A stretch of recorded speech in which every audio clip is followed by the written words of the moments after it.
ancient halls awaken, torches light our path, poison darts fly by, sidestep the jungle's wrath. Floors collapse to darkness, spikes wait below, balance on the brink, inches from the fatal blow.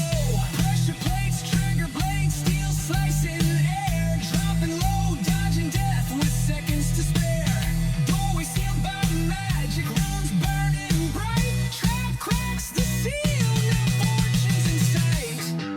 This is T.R.A.P, roll the dice, risk it all for the gold. Sit down, join in, enjoy the tales being told. A dungeon crawling crew, we're creating a buzz. Now that you're here, you're trapped like us.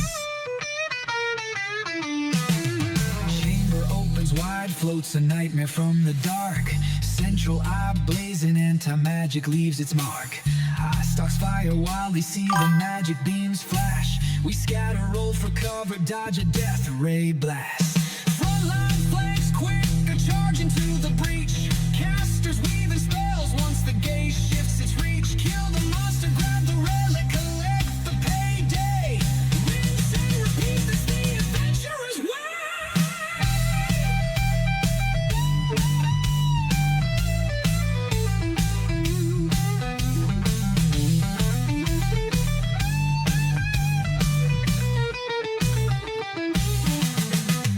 Music fills the tavern as the ale fills our glass. Put coin on the table, keep the drinks coming fast. Our tales grow taller with every round we're poured, showing new scars, trinkets, and loot that we scored. Bruised but triumphant, drinking straight through till dawn. Next morning, debriefing, another quest to go on. A new relic is located, we need to grab it ASAP. Guess we'll rest when we're dead, till then we're trapped. This is T.R.A.P, roll the dice, risk it all for the gold. Sit down, join in, enjoy the tales being told. A dungeon crawling crew, we're creating a buzz. Now that you're here, you're trapped like us.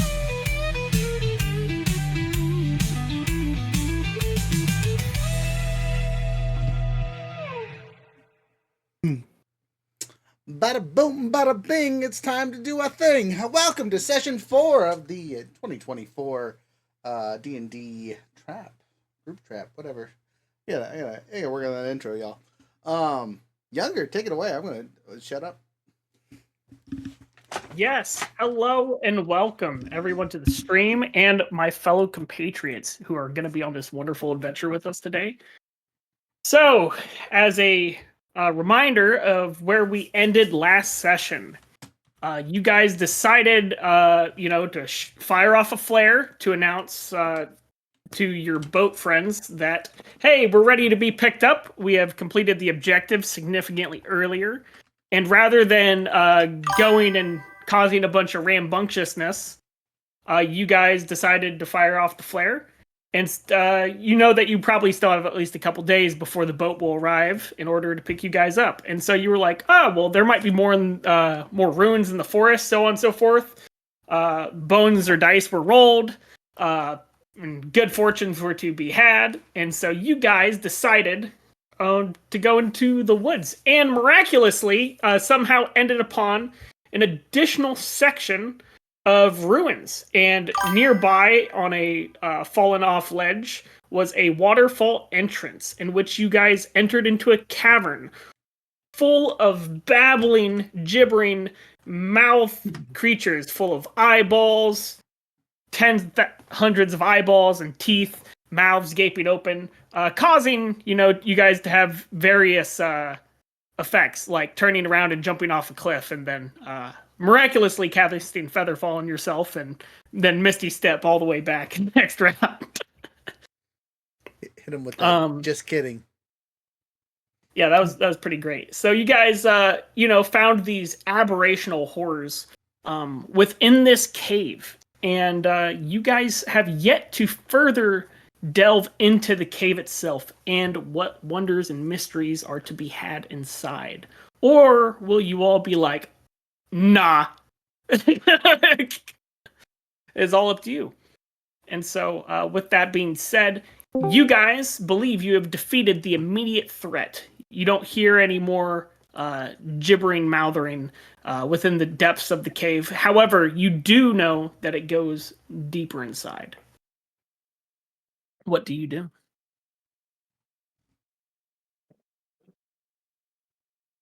I'm very gung ho about going into this place. Yeah, same.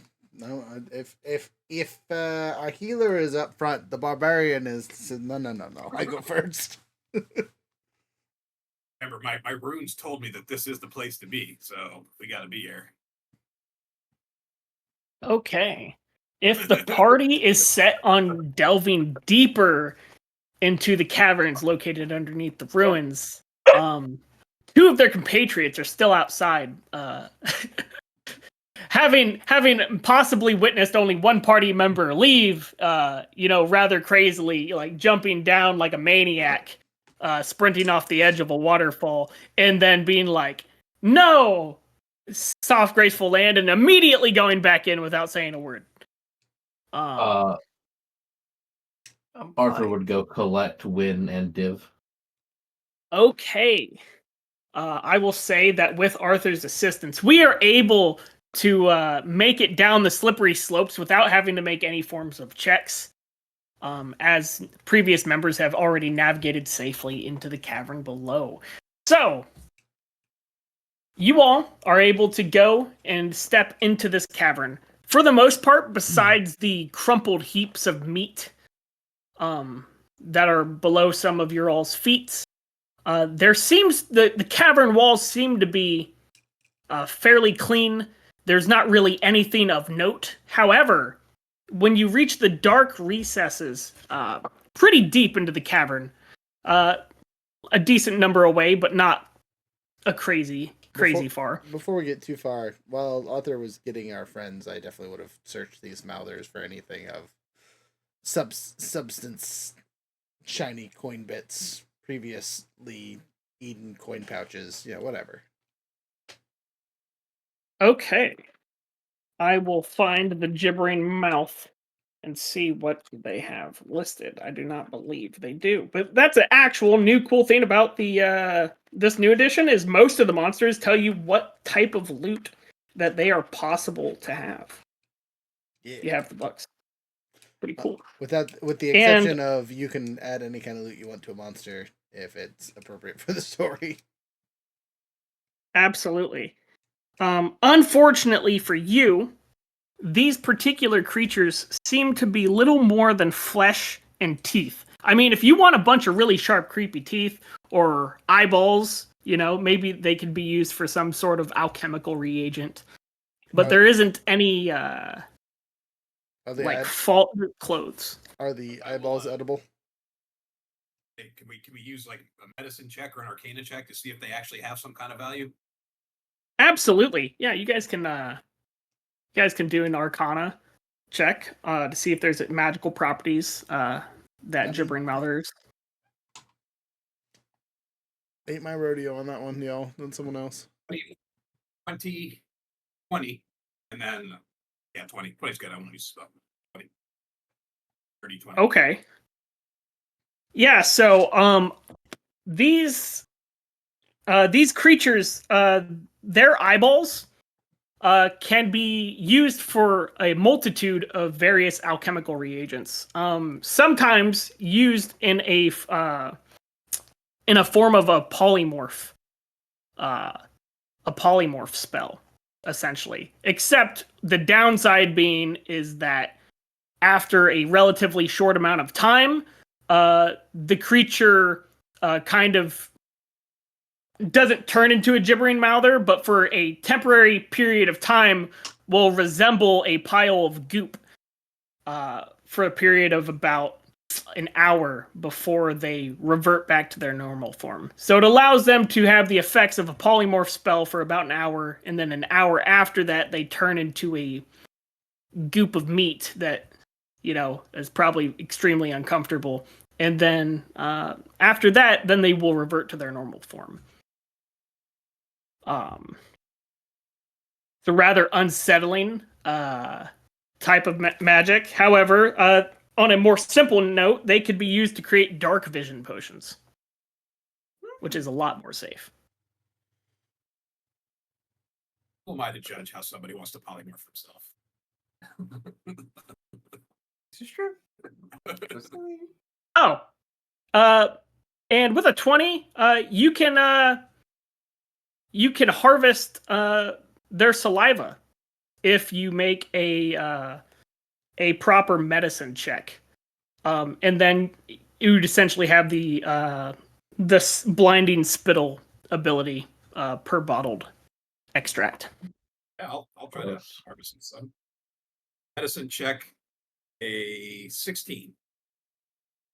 On a 16, roll me a d4.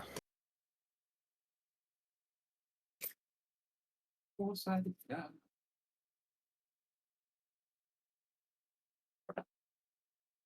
It's gonna be a 4. 4. You gain 4 uses of blinding spittle. 1 from each of the creatures that you were able to extract. The blinding spittle does what? Is it like a grenade? It's a dexterity saving throw. It's a DC 10. But each creature centered on a point within 30 feet of it takes 2d6 radiant damage. And the target has the blinded condition if they fail to save. That's pretty good. I like that. All right. That was a useful find. That's a holy hand grenade that came from an abomination. Like, dang. You found flashbang a la carte. See, the universe has provided me with holy radiant spittle. How is that not appropriate? This is obviously what the runes meant. This is obviously a divine place if you could find such marvelous things. You cannot argue. So, moving forward to the next part. What do we finding after we have deveined the biters here? You find what seems to be a stone entrance, to say the least. It seems to be a type of door. There is a door. It is made of stone, not exceedingly thick stone, and it's very similar to what you witnessed within the labyrinth itself, except instead of descending into the ground, it descends into the side. So it's something that was built in the likeness of, as opposed as to being built by the people who built the labyrinth.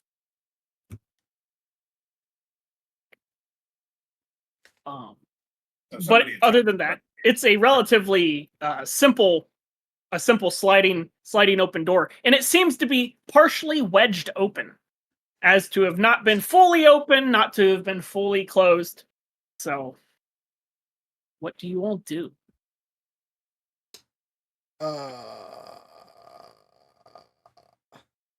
We don't have a rogue, right? Technically, We have a bard. we have a bard that dabbles in crime. Light on his feet. Yeah, a bard. Does anyone have better than a bard?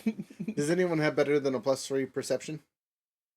Yeah. I A hope 6. the cleric does. Okay, Claire, can you observe this thing for traps? I absolutely can observe it. Oops. Is it perception? 18 plus 6, 23. So I am observing the heck out of it. 23 of the door. You perceive there seems to be no visible traps within the small gap that is provided by the door being slightly slid to the side. You can see into the hallway a number of feet, in which case you don't see anything within the immediate 30-foot vicinity that you're like, that's a trap. But it does 30 feet, at least a 30-foot long hallway deep. So I explain all of the things that I have so meticulously observed through the crack in the door. I would like to make an athletics check to yoink the door open. How are you yoinking the door? A strong boy. I understand. There is gap. I push hard. Are you okay? So you're pushing it, sliding it open the way it's supposed to go. Supposedly. Okay, you push it. How hard are you pushing this door? Do you want to roll for this? I don't like how you said that. No, I'm asking, like, how hard are you pushing the door? Oh yeah, we just gonna flex on it and just however hard it takes. I'll start soft and apply as much pressure as needed. Okay, you're able to. It's almost effortless.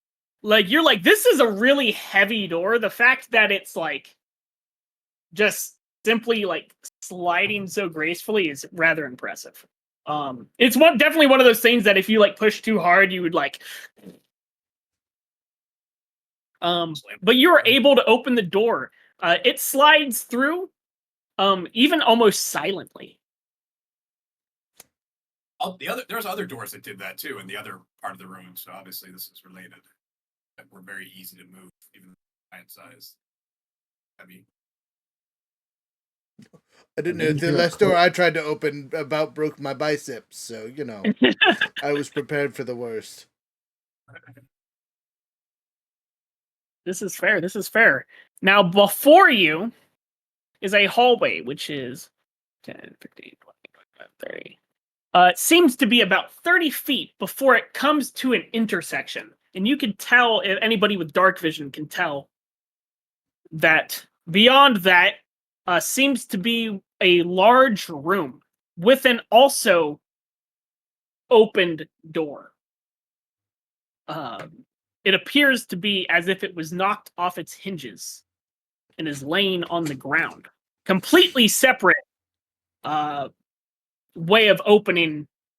Like it's supposed to slide to the side or down or up. And this one is simply bashed inwards and on the ground.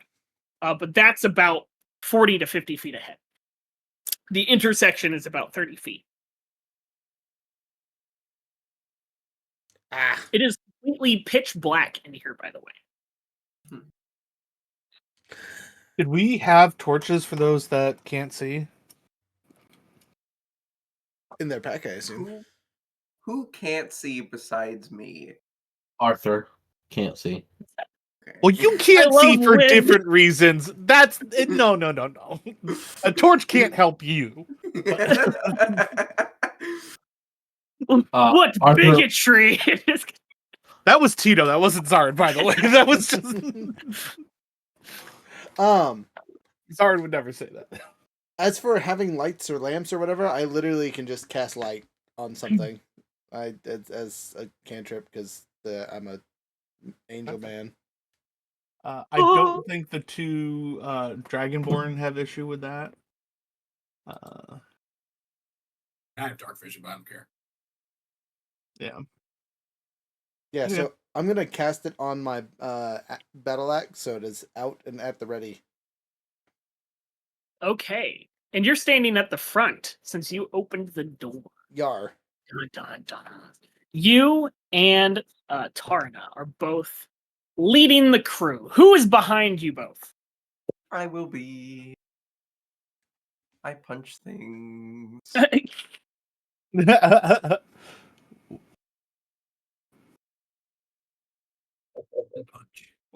Whatever gets me into punching distance quicker. Listen, I would not be opposed to somebody picking up my character and throwing them at somebody else. That's fine. Who picking your big ass up and eating you? That's the real. You're tall as fuck. Yeah, it's fine. All right, well let's get the enlarge reduce spell, enlarge Ralire, and then. I mean, Arthur has a greater chance of doing it currently. Yeah, right. Arthur's stronger than I am. Yeah, that's fair. I'm not gonna make.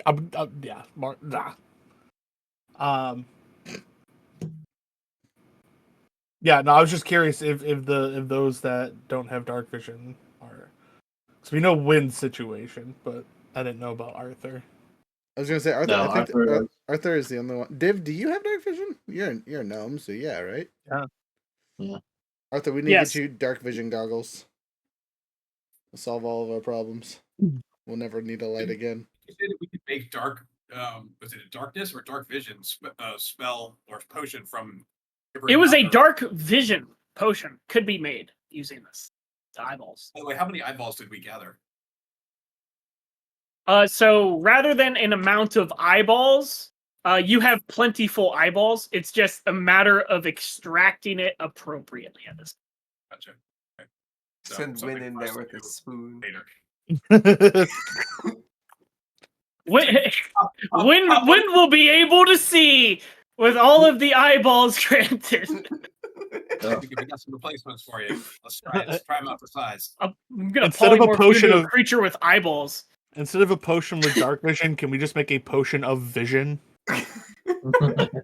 You know, considering the nature of the creatures is to literally biologically alter the form of the creature that was turned into a Bowther, I would say that it might be temporarily possible to grant eyeballs to the user.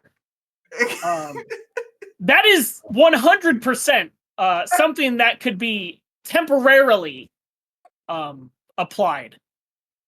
It would definitely take further research and downtime in order to successfully create such an abhorrent potion. For the greatness and goodness of the world, of course. Right. So we continue down the hallway. Yeah. Okay. You guys hallway. you guys come to the edge of or come to the edge of the intersection. It is still completely open. And it turns to the right, it turns to the left, and it leads straight forward into a larger room with a fallen caved-in door. Now that you're closer, you can actually see that the door inside is different than the door that was on the outside. It almost looks as if it was a barred cage. A bar? Oh, barred. Barred, as in it has Barred. bars. I was over here. A barred Okay, cage. okay. Was I this thought you a- were like, okay, so they're made out of music notes? Like, what's going on? I was like, No, you can was just this tell that Force Chef club? there's a guy in there with a ukulele skeleton. Okay. He was trying to do an apology video. Oh no. Oh! Dead. The right way to Okay. cancel people. Oh man. So you guys So in front of us, you said that in front of us is this barred cage, or in front of you what seems to be a like a 15 by 20 room, and about 5 feet into the room, it looks almost as if it was a jail cell with a massive, thick metal bars. But the door that was holding it was not broken out of. Whatever had gone in had obviously broken it inwards. There seems to be a large stone table with an unfurled scroll. You see several scones on the wall where torches could be lit, and in the very back of the room is sconces? a what? Sconces. Sconces. Not scones are a biscuit. Scones are something you eat. It's the sconces. You know what the fuck I meant? I immediately locked eyes with Rock and he started laughing. I was like, fudge, no. No, I stuck with what I said. They're the fucking breakfast dishes. There are burning blueberry scones on the wall. The weirdest wizard ever here. I'm gonna fuck that up for the rest the of my Wizard life. of Pastryland. That should be the One title. hell of a way. One hell of Blueberry a scones. Oh god. And on the far side of the room, beyond the altar or whatever the stone table is the appearance of a very large, like almost like a 10-foot effigy of a frog face with an open mouth and a shining red gem on its tongue. Hey Vax, you wanna fly up there and grab that? Sure. Before you do so, the intersection of which you are all in as well has the appearance of almost like a chandelier but there are no lights to be put on it. And it is what appears to be a stone carving of a large arachnid that is within the intersection of which you are. It is directly above you, approximately 20 feet. You said a stone arachnid? It is a stone arachnid. Yes. Wait 2 seconds on stealing that gem. Bones Master, roll the bones. Where are we going? All important decisions to the bones. Right, left, forward, or back are your only options.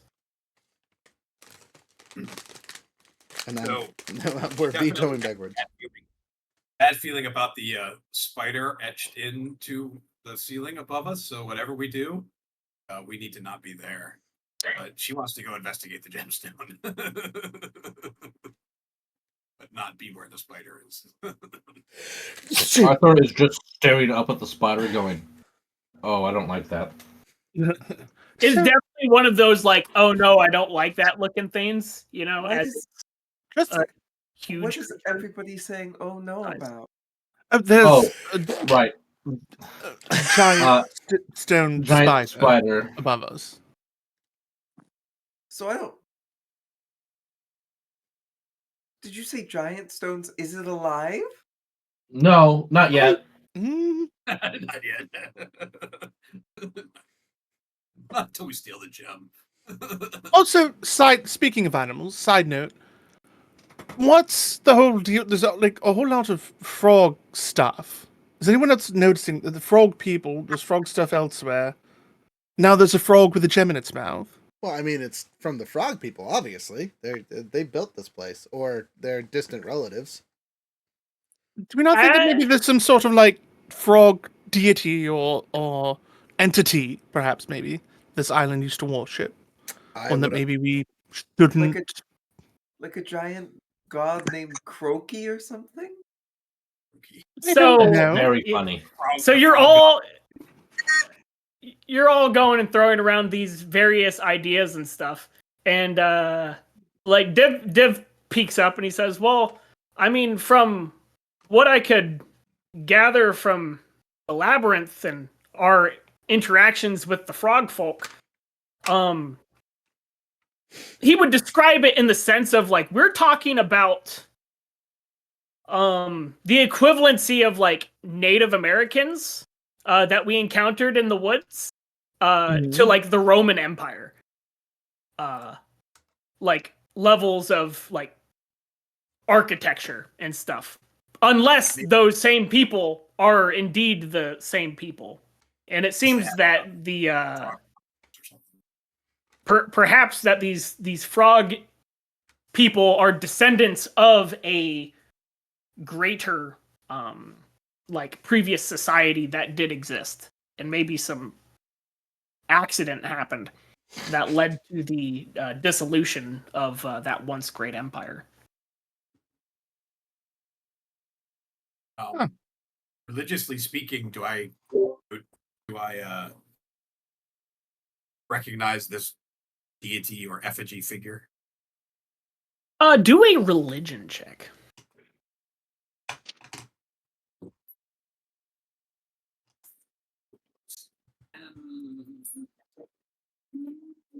14. Which country were you from? Which country am I from?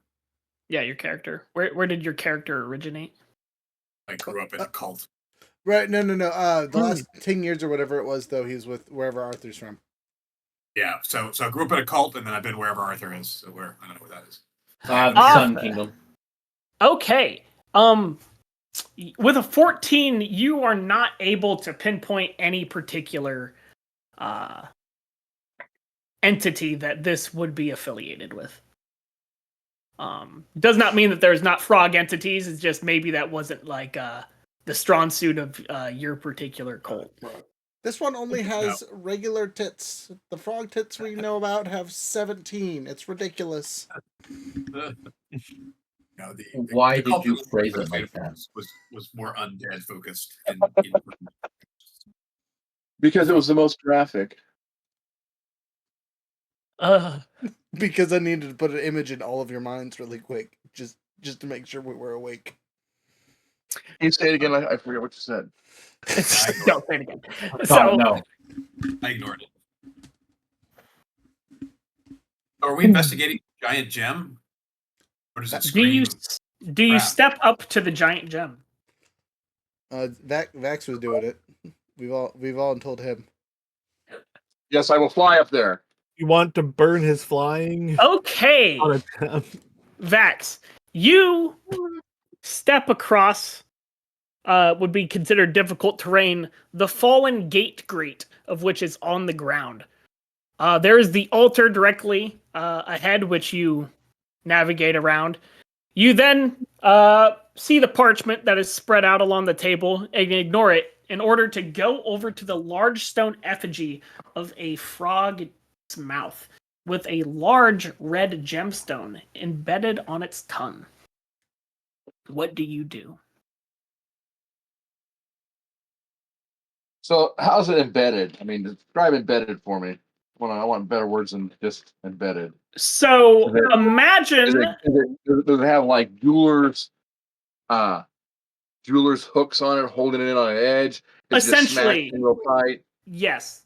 It's more along the description of which you just gave. It's almost like an embedded gemstone inside of a ring, except significantly larger. Right. So it's it's metal then. It's not stone. It's being held on by metal. It appears to actually be stone. Oh, Not to say that you could not break those. I was thinking melting actually. You could possibly melt it. You're acid, right? No, Or fire? I'm cold. Mm. So cold would be better. Or lightning. I'm lightning actually. Not lightning. I'm very boring. Shockingly so. Lauren is acid. Just go have our resident puker take care of it. Oh. Just go over and start kissing the statue, I guess. Like, whack. So I will report back what I found.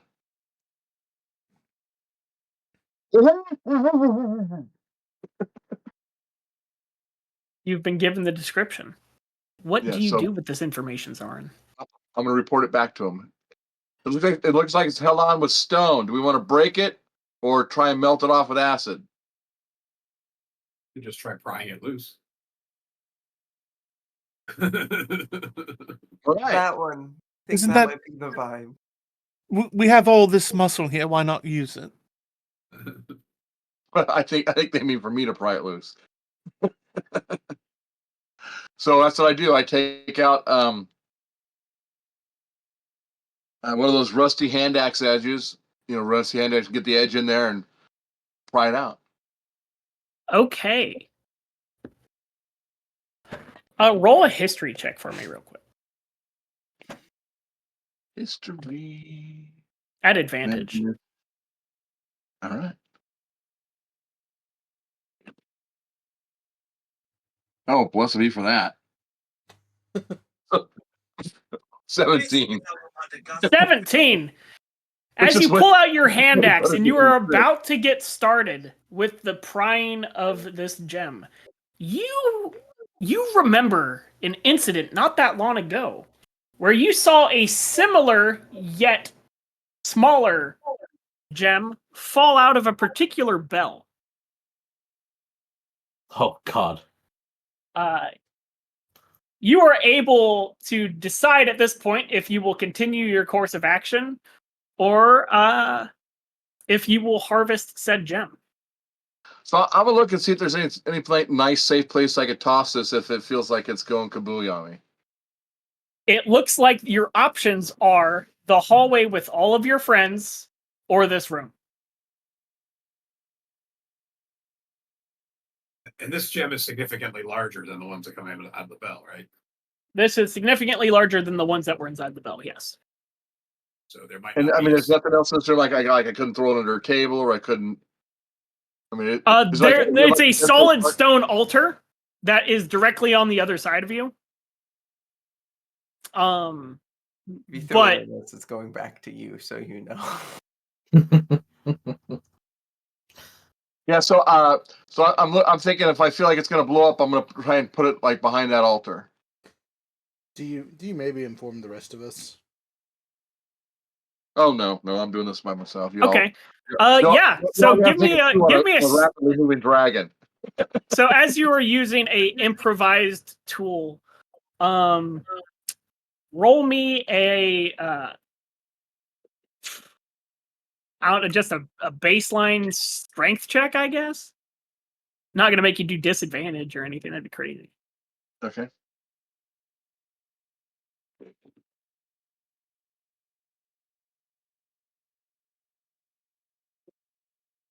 Can't tell if it's 16 or 18. Hold on. Let me find the other one.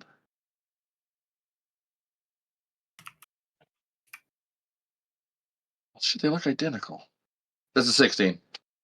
That's definitely. Okay. Believe it or not, possibly a lower number would have been better. For if you are too Right. strong, you might have conducted more damage to the gem. You are able to pop it open. You wedge your axe, pop it up. You have this stone in your hand. Is it? Roll a dexterity saving throw. Oh, good. There we go. Oh, yeah. There's the catch. I'm going to call that 19. 19. Yeah, 19.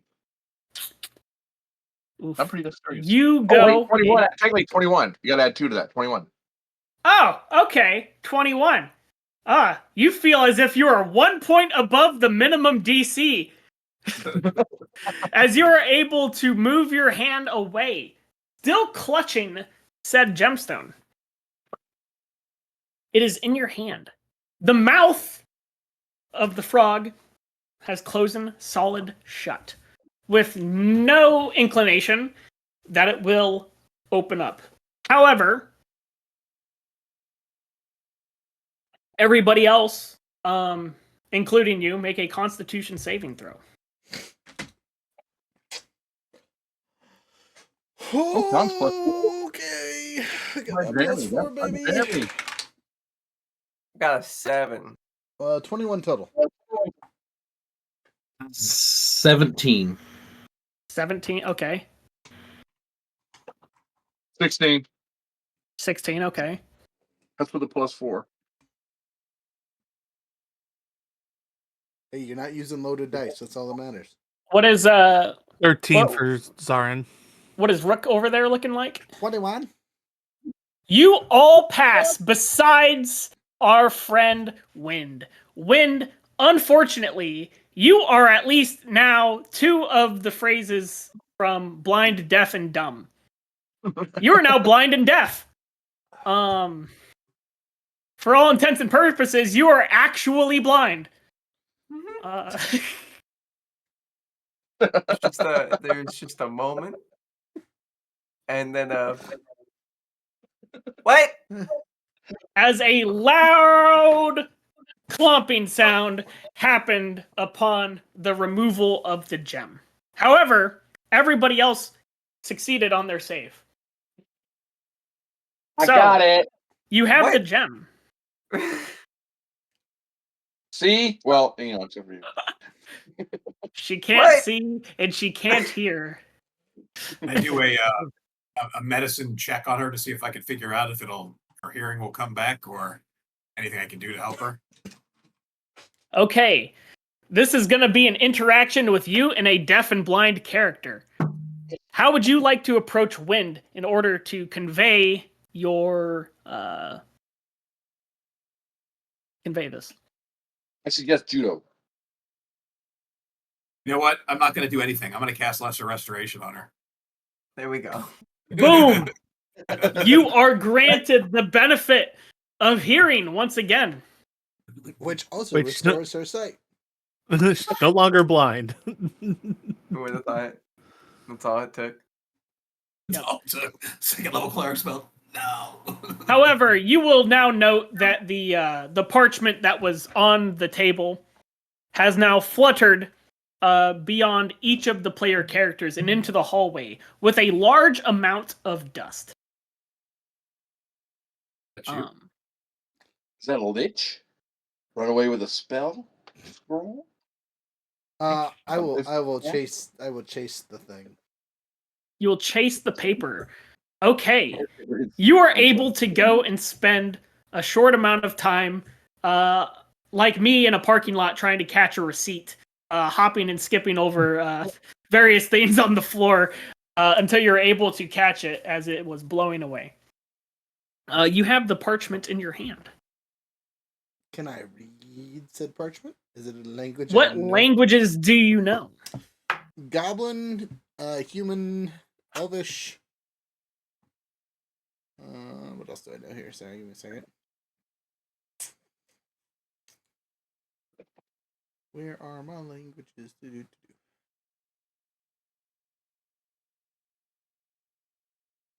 Well, of the languages you speak of, this language is alien to you. Okay. However, it is rather crude. It does not seem to be nice, to say the least. Who here speaks frog? I mean, I could cast a comprehend languages spell, but that will take about 10 minutes. And what if there was anything to be alerted within this area, it most certainly is now. Horrible. You can always just avoid the ritual if something pops up. I'll get the bell out. Right? Alright, I feel real Yeah, dumb. Why can I not find languages on this character sheet? What are you using? D&D Beyond. Left side all the way down. Languages. Underneath armor, weapons, tools, languages. Oh, wow. Common Elvish Goblin. I was right. Thank you. I'm looking in the traits for some reason and in the background because that would make sense. We should all take a look at it. I mean, we all speak a little bit different languages. I mean, I speak Infernal. I don't think this is Infernal, but that's what another language that I speak besides what he does. We speak Draconic, so that's always a good thing, and Elvish. I think I have one more. Jordan, probably. It's not written in Braille, so we probably can't do anything there. This is true. This one is not written in Braille. I have common and draconic and a language that will not help us with this, so I've got common sign language, and halfling. What is the language that you won't help us? friggin' do not, dearling. Halfling? I do, yeah. You do not. I do, yeah. You guys can bond over it together. Oh no, God, please. Just kiss already, God. So, you all are standing in this intersection, passing the paper around between yourselves, only to find that not a single one of you is able to decipher this text with any of the languages of which you know. As to whether it's frog or not is debatable, but it's possible. I'm not standing directly under the spider, so I'm in the hallway.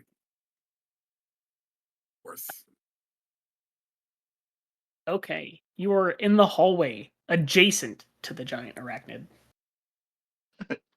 You're giant and arachnid adjacent. Well, I say, gnome, isn't this why you're here? I said I got 10 minutes. Are you sure you want me to read it right now, though? I don't know. What else have we got to do? I mean, that's fair. I will. We're waiting for a boat to show up. We can take a few minutes. I will attempt to wait 10 minutes in the casting of this. While you guys are waiting, I'm gonna get really bored and be like, everyone cover your ears.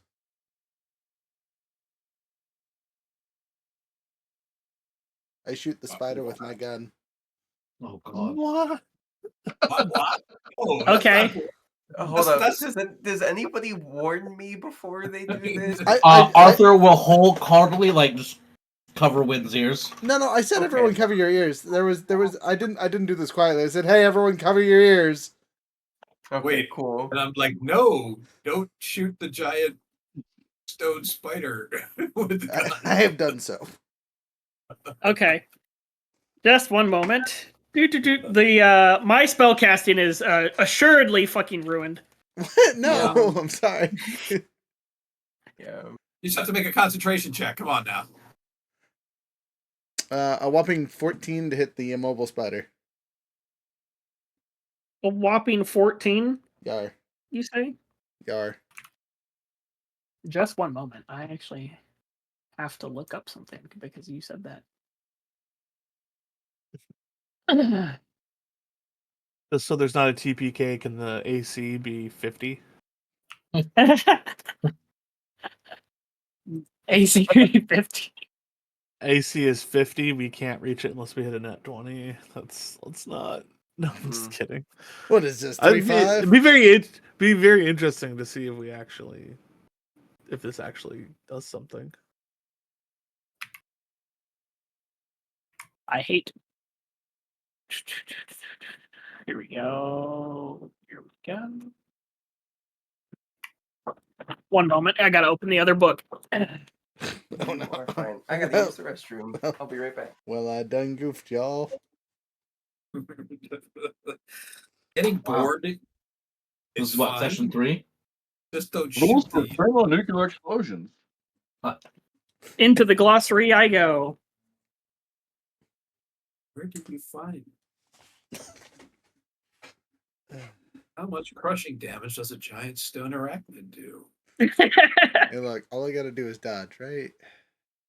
I'm gonna guess at least 8d6. Be a lot. You know what? That stone spider has a big abdomen. We're gonna make that 10d6. And a fat spider ass about to fall on us. Why'd you gotta say it like that? Dad always said that's how I die. That's just wrong. Oh Wrong. no! I'm going to die to a giant stone Okay, spider yeah, ass. so, The gypsy woman was right. You hit it, and everybody besides, just one moment. Besides Tarna, needs to make a dexterity save. The runes are right again, man. Wait, aren't we all I did outside not- this room? Yeah, I What was is gonna say, happening? it should only be me because I went and grabbed the thing and brought it Hello? back to them. What the Are you kidding me? We can hear you. No, I'm not kidding you. Hello? Hello. Hello. Hi. Aha! It works again. Hello. Anyway, I was arguing that it should just be me in there. Everyone else should be in the other room chilling in the cage thing. I just went and grabbed it and came back. And while you were casting your spell on it, I walked out the room and shot the spider. As per my statement before, we were passing it around within the intersection. Besides Tarna, who specifically mentioned they stood in the hallway. 18 for Arthur. We're doing a dex save, you said? Yep, a dexterity saving throw. All right. Come on, purple. Oh, good thing I have advantage. Of the 1 and a 15 plus. I think I have plus 2. 13. Yep. So 17 total. 17 for me, too. Not I that should've rolled this great. guy, but I think. I got a 12. A 12. Okay. I don't even know what's going on. This is happening in another room, isn't it? Wind. Wind. What was your save? Dirty 20. Okay. So here's me. Holy shit! I got a critical. Yeah, baby. Critical Let's fail go. or critical success? A critical success for the first time in my history. That's just 20 plus your number, right? Technically. Yeah. And a minus 20 5 people dex already. mod. I actually have a good dexterity. Okay, I made sure of that. Okay, so everybody besides poor Tino's character is able to avoid the mass majority of the brunt of this. May I push Tina's character out of the way and replace his damage with mine? Absolutely, 100% viable option. Yeah. And there's still damage that's going to be done to everybody, or No. oh, okay. As such, that will be actually only 17 points of damage to the barbarian. Ow. That would Oh, have damn ow. sure killed me. Now, with that being said, roll initiatives. Ah, bitches, sorry. Oh no! Just get hit checked over to the side and Oof. now we're- 20 initiative we're- for me. That's a 15. 7 for the paladin. Well, appropriately, I rolled a 1. Yeah. So, 3. You're laying on your ass because a spider just knocked you under it. We're doing initiative. Okay. Arthur, what was yours again? 3. Rook was 3, and you're 3. What? 14. I'm the only one with 3 so far. What was Arthur's? 7. Oh, sorry. 7, okay. I thought you said Roger. My bad. I said Arthur. When? What you got? I got a 15. 15. Zarna. What's your initiative? You want Tarna or Zarin? Zarin. I got Zarin. I got Zarnan. So, Combo oh, the sorry. names. you comboed our names. They're right next to each other on my sheet. Sorry. 17. Big Z, baby.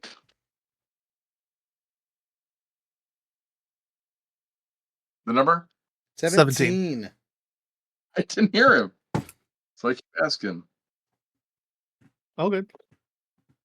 Div got a 10, Div got a 10. and the enemy goes on 22. Well, the enemy gets to go first then me, then Zarn, yeah, just Zarn, okay. And then Win, then Tarna, then Div, then Arthur, and then Rookazoid. Hind Titty. Not Frog Titty either. Enemies up. Okay, it is the enemy's turn. As its main action, it's going to take a couple chompity McChomp chomps. However, as you shot it and it falls on top of you, its stone carapace falls off, revealing what seems to be a legitimate spider, almost as if it was under some form of preservation via some type of petrification, in which case you had interrupted via your attack on it. Gotcha. Did Arthur my cusses and halfling as a free action. did I do any damage to it? Because it matters for one of my abilities. So I will say for intents and purposes, yes. Okay. Do you want me to roll for that? No, that will be unnecessary. Okay. For intents and purposes, though, I activate Vex, which means I have advantage on my next attack against it. Okay. It is going to make 2 attacks on your character.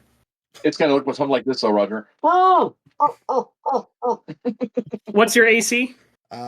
Trash tier, like 14. So that's a hit. Ow. And that's a miss. So you are hit once. You take a whopping 8 plus 3, 11. Ooh. Plus 4 points of poison damage. Oh, shit. Well, You're not in a good way, I'm thinking. I'm down. I was at full health before the 17 damage and then the other 17 damage. Um, Ow. I am at 3 hit points. Okay. As such, As the you barbarian, I'm a little upset here.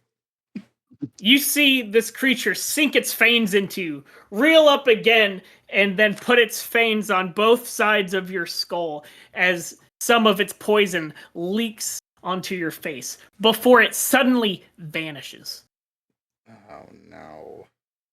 I know It is the next initiative count. I know what kind of spiders these are. They're gonna suck.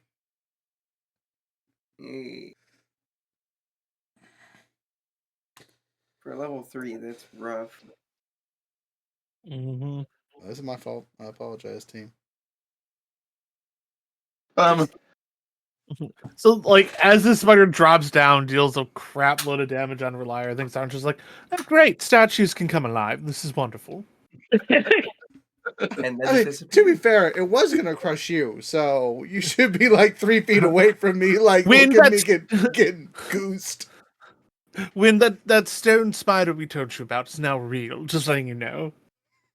I kind of figured with all the screaming and So jumping up. when he shot it, you would 100% once it got within the 15 feet range of like sensed its presence, especially when it hit the ground.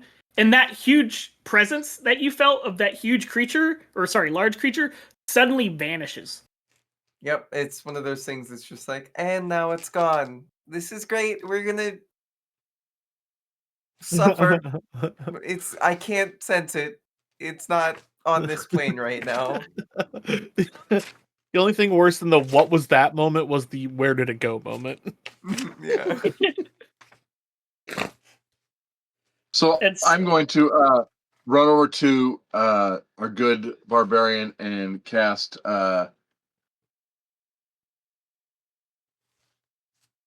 Cure Wound. Yay! Thank you.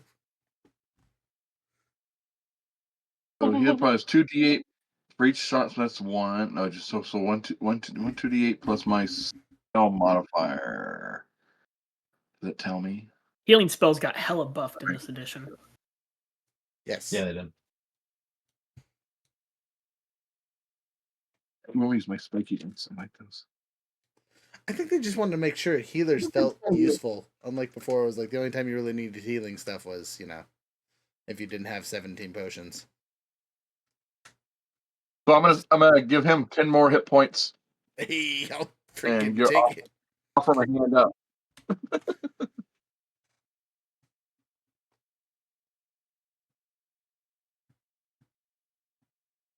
It hurts. Kitty cat, get off the desk.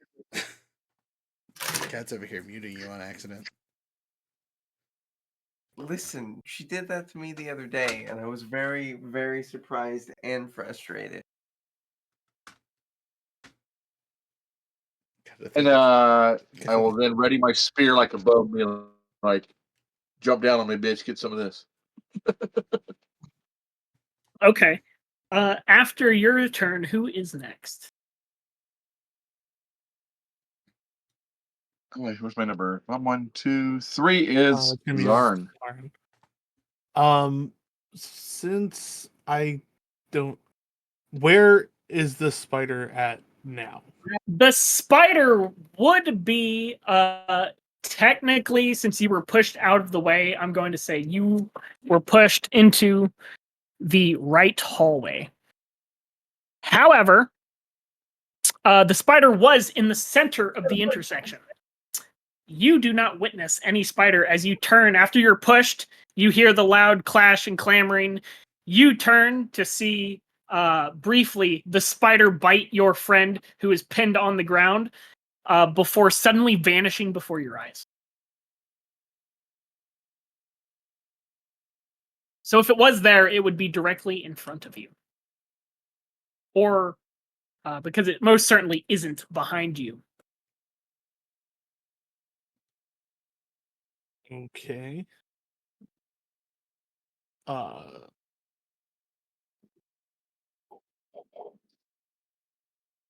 right. Does anyone have eyes on this thing? it like poofed, right? There was some magical effect of it disappearing and then just turn invisible.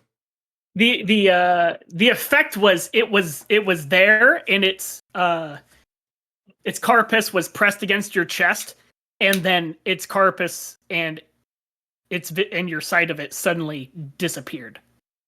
Right. Is he still being crushed? No. Okay, so it has vanished. Okay. Then how far away am I from Ralire?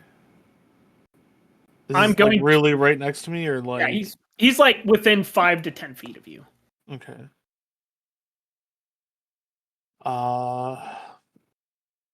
I guess I will.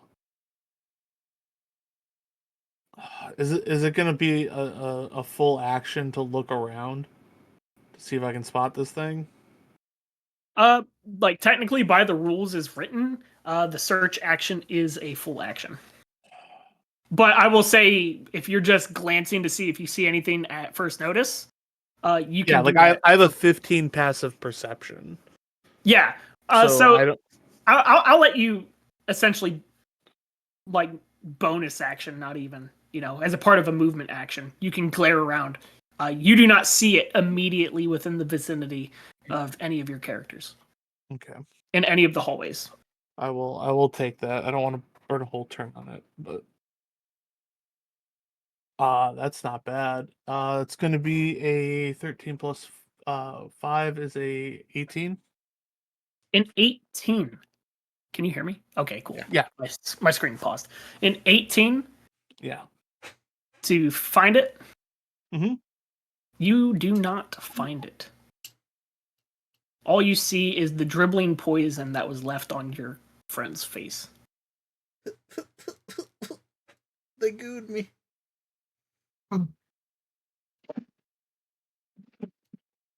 Real quick, what goes in here? You'd have to hold it still for me, but probably 40 mic practice rounds. It's on this side actually. 40 millimeter. It's 40 millimeter rounds. Ooh, called that.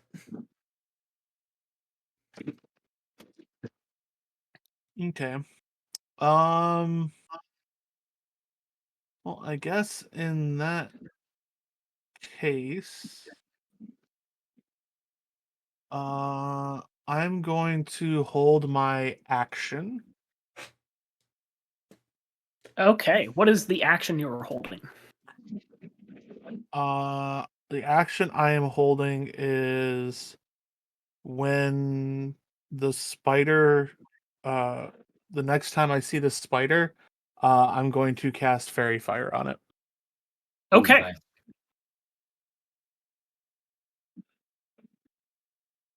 You begin the casting of your spell and are holding your action. Okay. Who is after Zarin? Wind. I am going to. I'm gonna run over to our barbarian friend and also heal them. Okay, how much are you healing them? Well, I have 1 use of cure wounds a day, so 9 points of healing.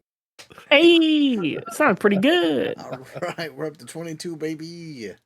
That's my whole hit points right there. 22. I truly do appreciate this, but I just want you guys to know, like, I am a heals barbarian. You know that, right?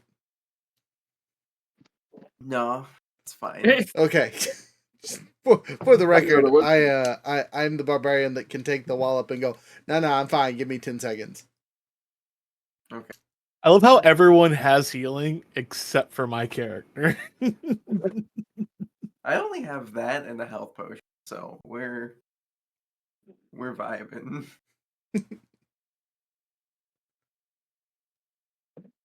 Yeah, that's all I can do. So I still am appreciative. Younger's frozen. Oh no. He's super frozen on my end too. I'm here. Oh, okay. Oh. I mean, yeah, you're definitely frozen, but yeah, I mean, as long as he's here. Okay, so it's my Tarna's turn. next if he's done. Oh, the bard. Or The bard or just she's went. done. No, RJ, who's after Win? Tarna. The cleric. The cleric. So what hallway is Roger like closest to? I'm in the Roger is in the center. Center. I have your character positioned to the left. Right. So the spider probably didn't go by me.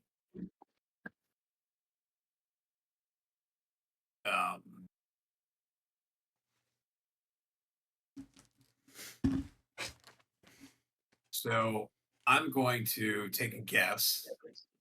And so if I'm in the left passage, I'm going to do the south passage, and I'm going to cast Fairy Fire in a 20-foot cube on that passage to see if I hit it. Okay. The passage, when you say the right passage, do you mean the passage that we all entered from your position, or do you mean the right passage from when we entered the dungeon? So if I'm on the left side, so if I'm taking north, I'm on the west side, Yes. and I'm doing the south side. Okay. You cast Feather Fire. So it fills a 20-foot cube that will cover both me and Wind, as well as the rest of the hallway. Okay, so you guys are down that hallway. Yes. Is there a hallway that nobody's in? There's somebody in each hallway because our lovely Vax is in the hallway that was connected to the gemstone that went into the room. So I have him positioned there. I have Ralire stationed in the middle of the intersection. I have Zarin pushed to the right intersection because he was pushed out of the way.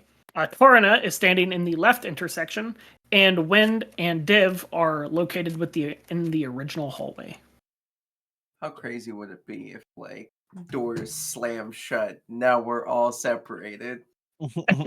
Oh fuck! Maybe I Don't give me any good ideas.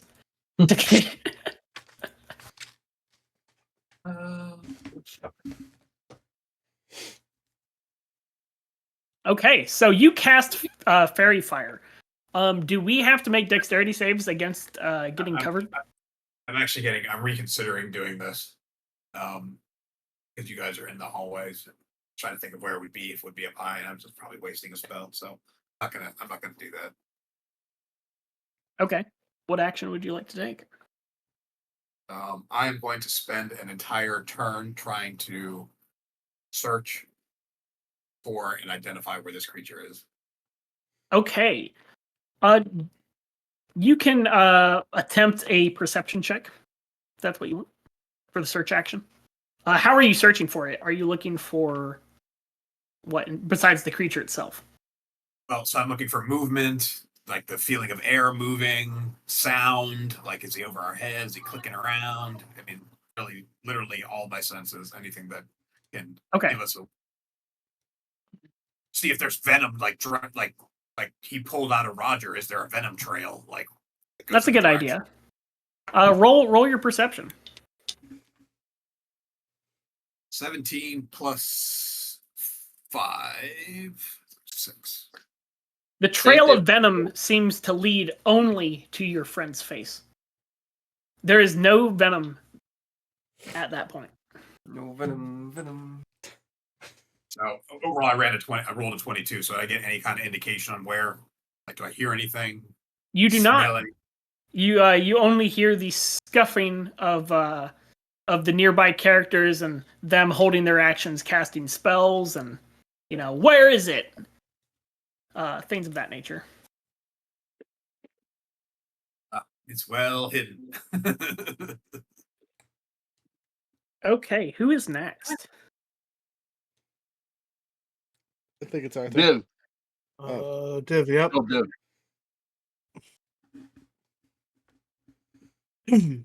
Div. Is next. Div is going. How long does it take to cast that spell? Oh, it takes so long. Never mind, not that spell. He's going to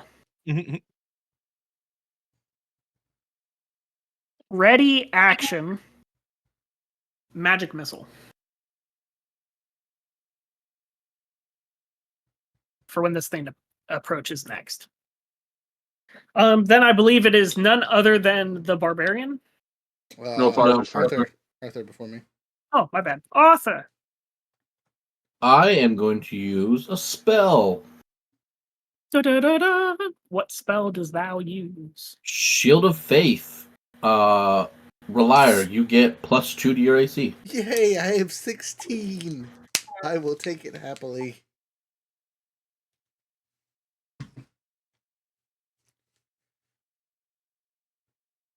And that's it. That's all I got. Okay. Is he done? Correct, yes. It is. If I was to take a nature check to see if I know what this creature is, will that take a whole action? I'll let you do it for the cost of a bonus action. Okay, I'll take a bonus action and give up my rage this round. I just want you all to know, as a player, I know what this thing is, and it's driving me crazy, but I'm doing my best not to metagame. I know what it is. Okay, 14 plus 2. So 16 total. On a nature check, Yar. I will say that you might not have personally encountered this creature before in your past exploits, but there is definitely has been spoken that there are arachnid-like creatures which have the ability to hop and skip out of the ethereal plane.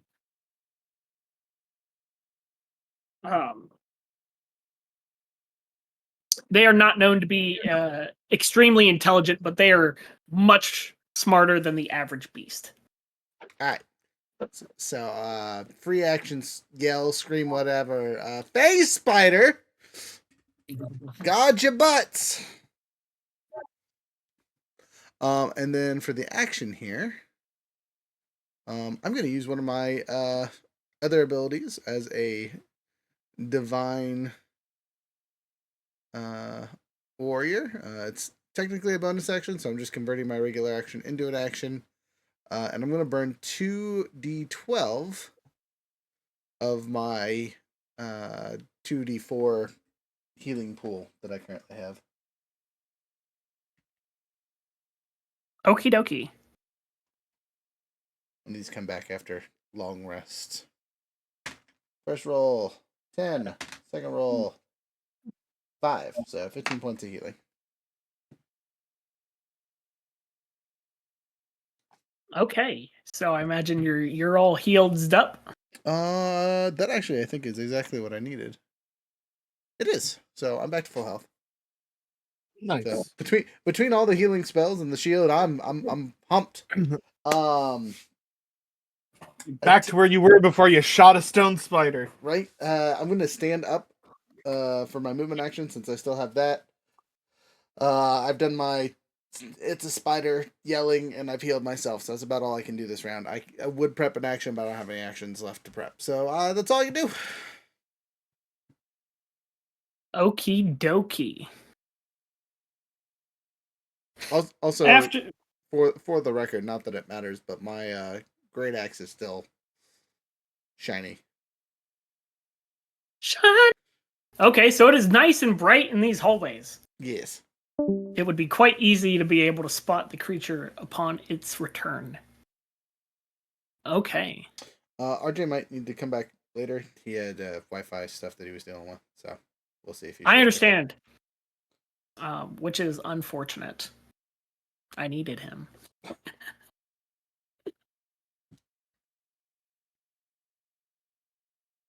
Because he's keeping our initiative. Gosh dang it! Top of the order should be our enemy. Yeah. Yeah, it is the enemy, and Yep. the enemy was about to make a move. I have the initiative as well if you need it. No, I needed his character. I was going to get chomped. Yeah, he about to get chomped on. Okay, so the creature appears behind none other then RJ's character. Fairy fire activates. Ready to action. Okay, what is the DC I need to make on this check? So everybody in the cube has to make a save because it affects everybody. Yeah, so it is a 20-foot cube.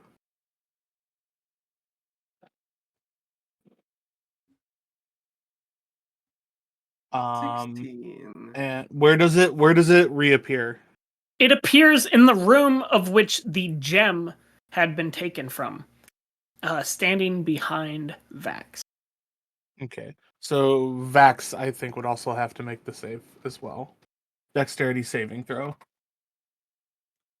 But there's no reason not to just fail it because all it does is light you up, right? Oh no, you don't want him to have it because the enemy gets the benefit of it too if he's outlining fairy fire. Oh, okay. Yeah. Yeah, he wants to save. Yeah. Whoa. Though he looks like he's frozen too, so. I was worried for a minute that it was me. Because I saw two people frozen and I went, oh no. No, it's just the Wi-Fi over here. So what is the DC check I need to make? DC 16? No. That is so high for a level 3. Second, Mike. Okay, yeah, I'm back. Welcome back. It's a DC 13. Why is this? It's constantly trying to open a profile on.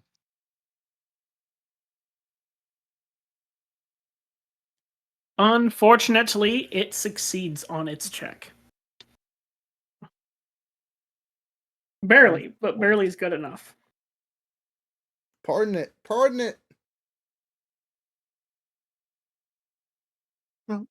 Shoot.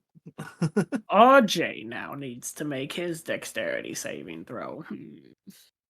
I'm sorry. Well, something's going goofy with Discord. I'm gonna hop out and hop back in. Well, I'll do the throw. He can hear you. Yeah, I can even see you. Yeah. Yeah. He probably can't see us though. Gotcha. Yeah, it honestly wouldn't even matter because as soon as the spider makes the save on it, Turn it off. immediately Just there'd drop be it. no point in holding concentration on it. So Wait, but Dev, do you have portent? Can you portent this silly spider? I do have portent. that is true. You could give spider a bad number. Okay, so what am I doing? Dexterity save throw? Yeah. DC 13. Yeah. Get that dexterity save in. +2. 14. Woo! Hey, that's good enough to save. And the spider would have also had a 14. However, thank you there, Tino, for reminding me that I have a 4 on my portent. That was right. Oh, my bad. Thank you, Rut. I supported it though. so it got a 7 on its save. Therefore, it fails. Okay. So now, when Zarin casts this, as soon as the spider reappears, it is just a looks like a violet gust of wind with these like beautiful butterflies that like get unleashed onto them.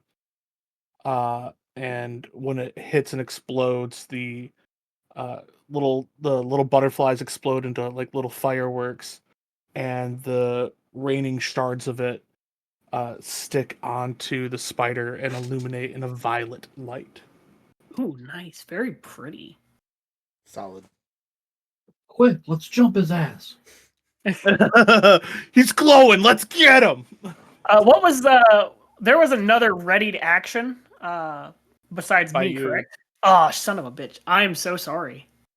Magic missile. I cast the wrong spell. There's no attack roll necessary. auto hit, and it was 11 points of damage. Not the best, not the Is he worst. dead? No, anyway. Oh, damn.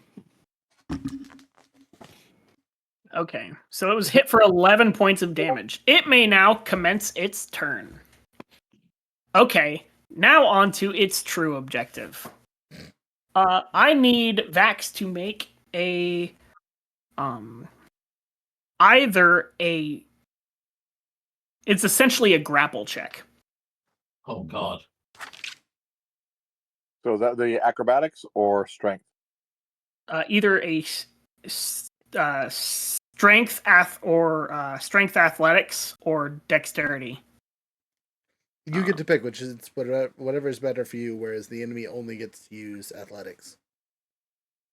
Yeah. Well, can I do dex acrobatics? Yes. Yeah. All right, let's do that.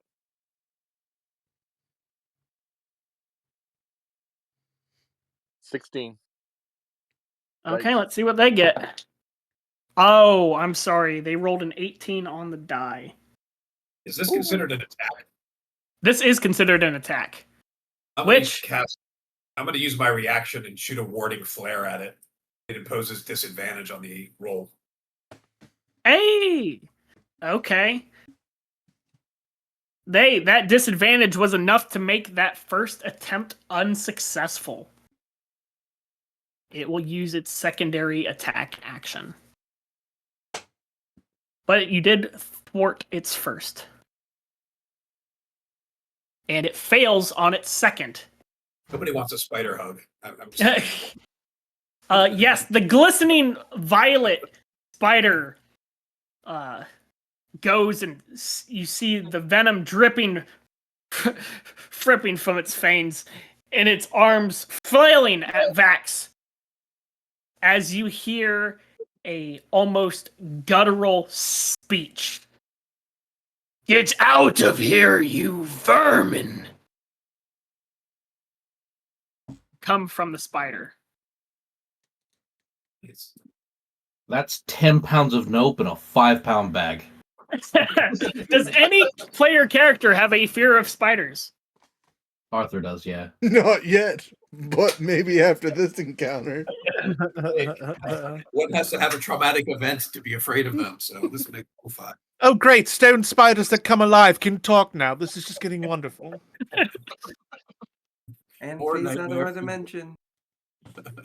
If they could talk, they could cast spells. So, and with that note, it is the end of that creature's turn. I believe it is now RJ.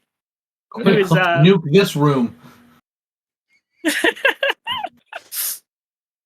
But it is now visible, yes? Indeed, it is visible and it is directly, I would say behind you, but upon being attacked from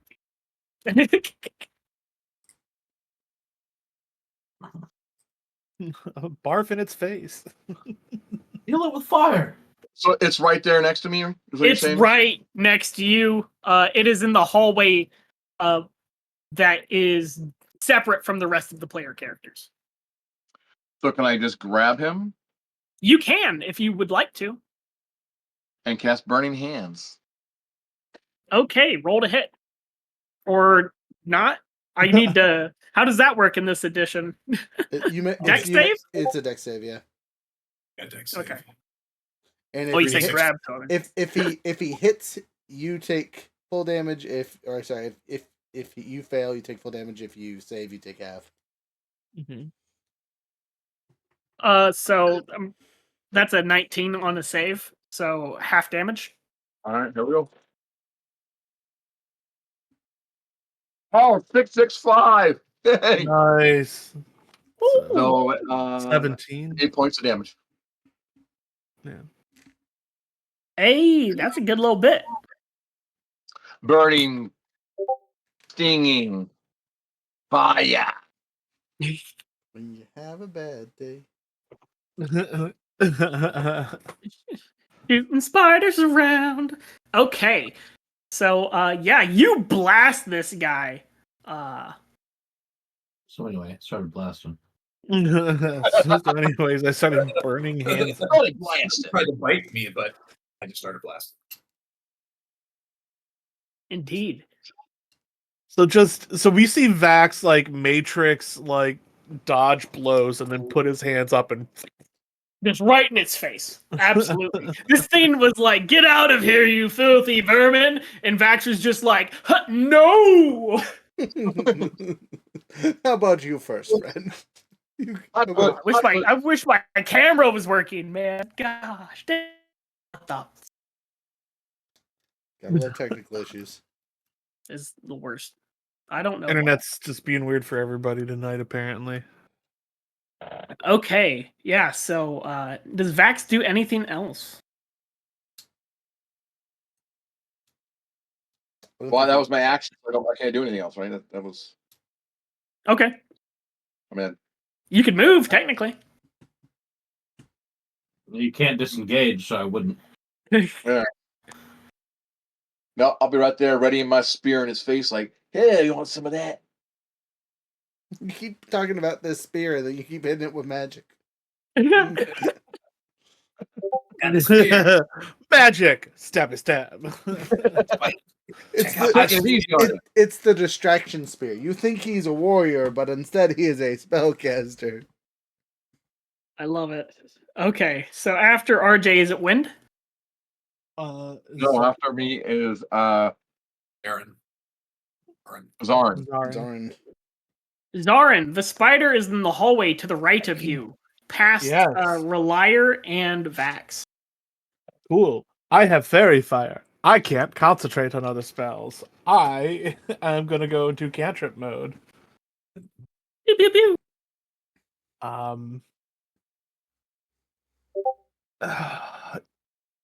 Okay.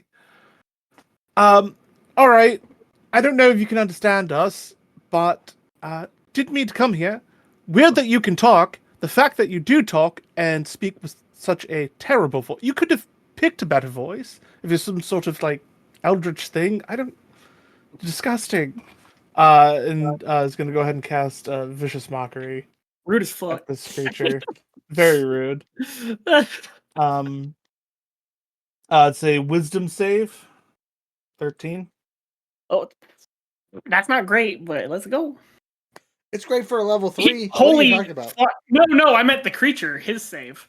I was gonna say wisdom should be his weakest point, being a So dumb spider. it's a +0 wisdom, so it's not negative, and he rolled a critical 20. Of course he did. without literal dice changing from a player ability. Heaven forbid the bard does something successful. I have another portent, and it's a new round. Don't waste it on that. We might need it for something actual. Just a d6 of damage and disadvantage on a first attack. Zarin cannot really do much at this point, but he's gonna make sure to keep himself well enough away from the spider. Gotcha. As much slugging as he did in the last combat, Zarin does not prefer to be in the front line. And that'll be it.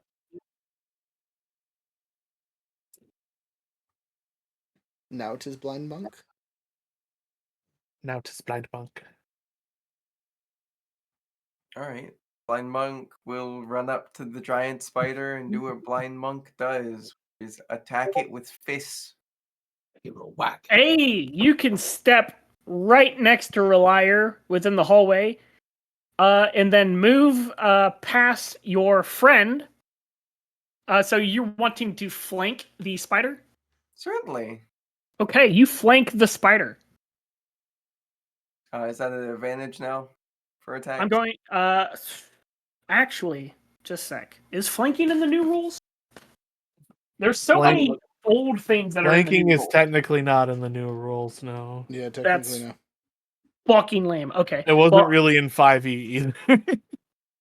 yeah, well, neither was bloodied, but they have that now. I'm gonna give you a +1 to your roll. Okay, 17 to hit. That fucking hits.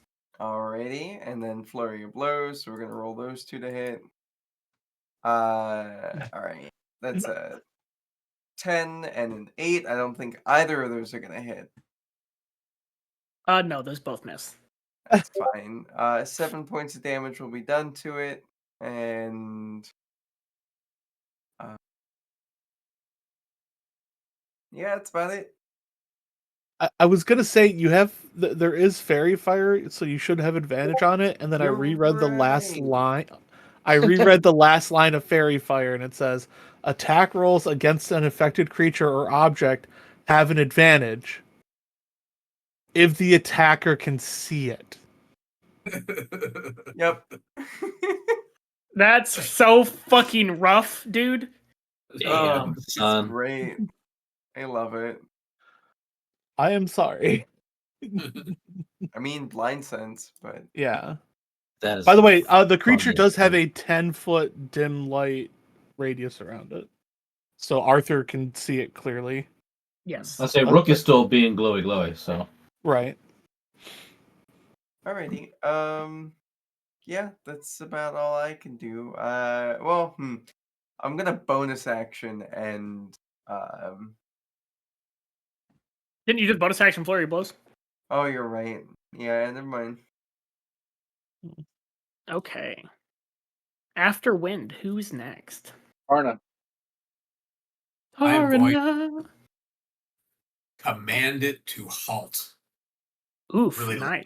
loud voice resonates through the hallway. Wisdom saving throw, DC 13. No nat Yeah. 20s. Let's we'll find out. You know, that's definitely a failure. So I command it to halt. So target does not move or takes no action or bonus actions on its next turn. Oof, that's real rough for it. Doesn't do nothing. Like bad spider. Halt. Ooh. Does that go away if it gets hit? It just lasts one turn. That's Okay. it. So it's halted until. So anybody can whack the shit out of it until I go again. Basically, it just misses its next turn completely, no matter what. Nice. That's like one of my favorite moves to use on NPCs as the sorcerer I'm playing as in our personal campaign. Yeah, it's pretty cool. Does anybody now, Roger? You're pretty much healed up, so you don't need anything. So Nope, you're good. I don't need to do any healing. Okay, so that's it. Okay. After you. Should be you or Arthur. Arthur. Arthur. No. It's gonna be Dev. Yeah. Oof, we have a creature that is halted. Div will say, "Are we trying to negotiate?" Aggressively negotiate. I don't negotiate with monsters.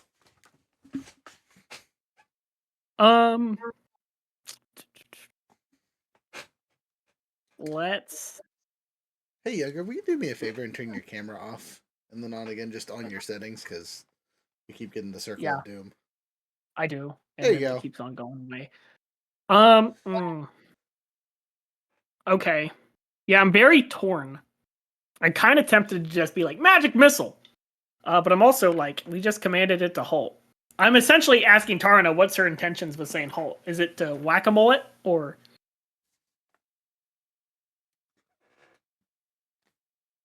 I believe that was the intention. Okay, Save then it. I'm going to fire a level 2 spell. Sorry, level 1 spell. 3, 4,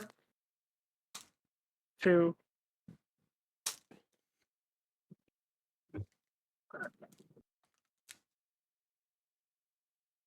That's a lot.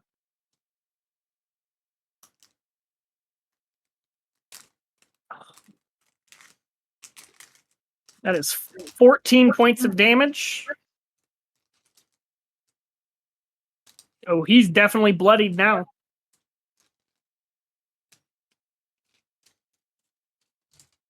Okay. Yeah, the spider is bloodied. And that is my turn. Yay. All right, then it goes to Arthur. Okay. Well, I will. If I can get close up to hit it, I will do so. Yeah, Arthur. You can move past Vax and the spider and stand next to Wind and begin your pummeling session. I shall begin my pummeling session. Pummel party. Oh, and thanks to Fairy Fire, I get advantage. Mm. Oh no, I'm helping him. I drop it. I assume a 22 hits. A 22 is just barely enough to hit. Yeah, of course it fucking hit.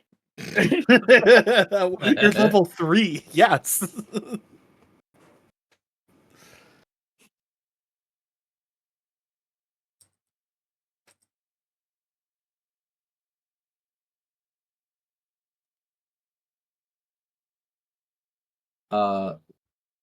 That is a whopping 19 of damage.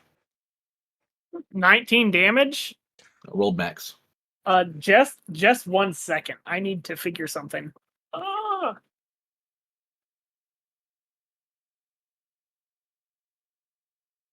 it's underneath my game board. Sorry, 15. I can math, I promise. How are you slaying this creature? Time out. Did the 4 points of damage change that, Younger? You might have missed that. No, it's still swallowed. Arthur will be Wait, you said so it did 4 points less damage? Yeah, 15 damage. Holy shit, dude, that's crazy. That's enough to fucking kill it. Exactly. Arthur will once again cuss and halfling, cut one leg off, and like spin a sword and drive it straight into the spider's skull, and like pull down on the sword. Okay. You see it attempting to speak, but it is interrupted by the severing of its limbs and dissection of its face. I fucking hate spiders.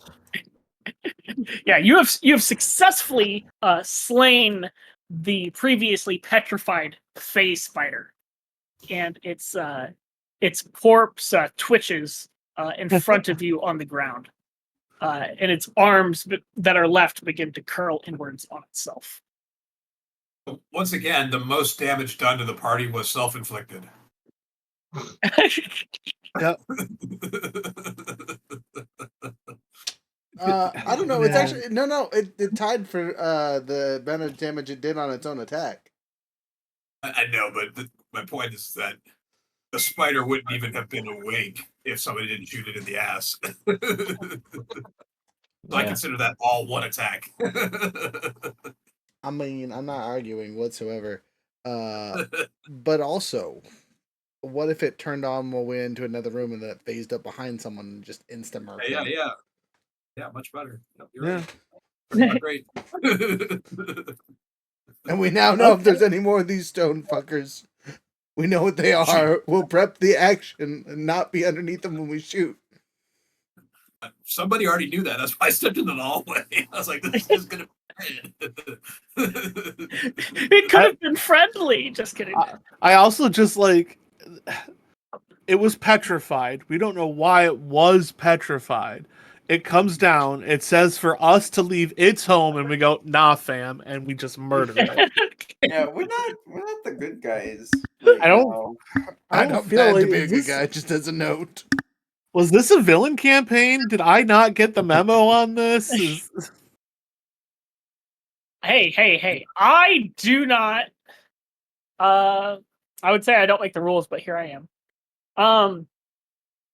Your characters have decisions and consequences and actions, all of their own volitions. Whether you're good or bad is entirely dependent upon that. Yeah, the whole I'm bored really is what we had going on there. But you guys have slain the phase spider as its body reels and convulses on the ground. I'll be right back. Yeah. Face spider juice has got to be something. Like invisibility potions or blink potions or blur potions or something. Venom. Well, let's harvest this thing. They most certainly have venom.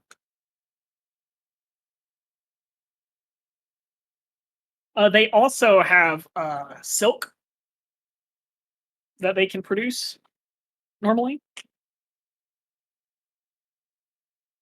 So I don't know, is it survival, arcana, medicine, all the above?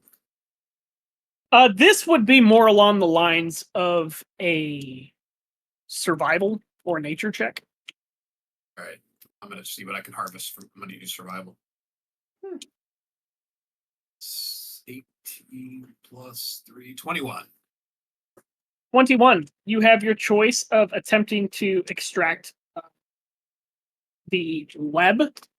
You have choice to extract the eyes, or you have choice to extract the venom. Venom. Let's start with the venom. Okay. With a 21 on your check, roll me a d4.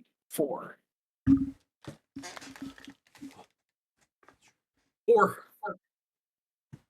On a 4, you are able to successfully harvest 2 doses of its poison, which may be applied to a piercing weapon.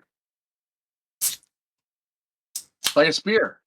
Any weapon's a wep- piercing weapon if you swing it hard enough. That is false. The poison damage is 2d8. However, if the creature is reduced to 0 hit points, not due to the weapon damage, but due to the poison damage, they will instead be at 0 hit points and become stable. But they have the poisoned condition for 1 hour, and the target is also paralyzed for that hour. Nice.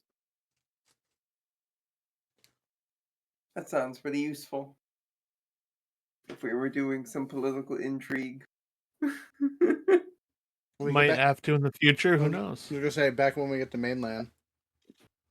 After we do a few runs and we get invited to, events and galas and stuff like that as we become famous for this, then yeah. Or the next monster that gets shot in the ass and attacks us in the middle of a room. Okay, and so that is what you harvest from the creature. Yeah, then you mentioned the word flanked or flanking or Oh. anything about an advantage anyway. No, there's not. No, they totally pulled that rule just because they said, it's silly to have to play your miniature game of miniatures and have some kind of technical advantage. That's too complicated for people.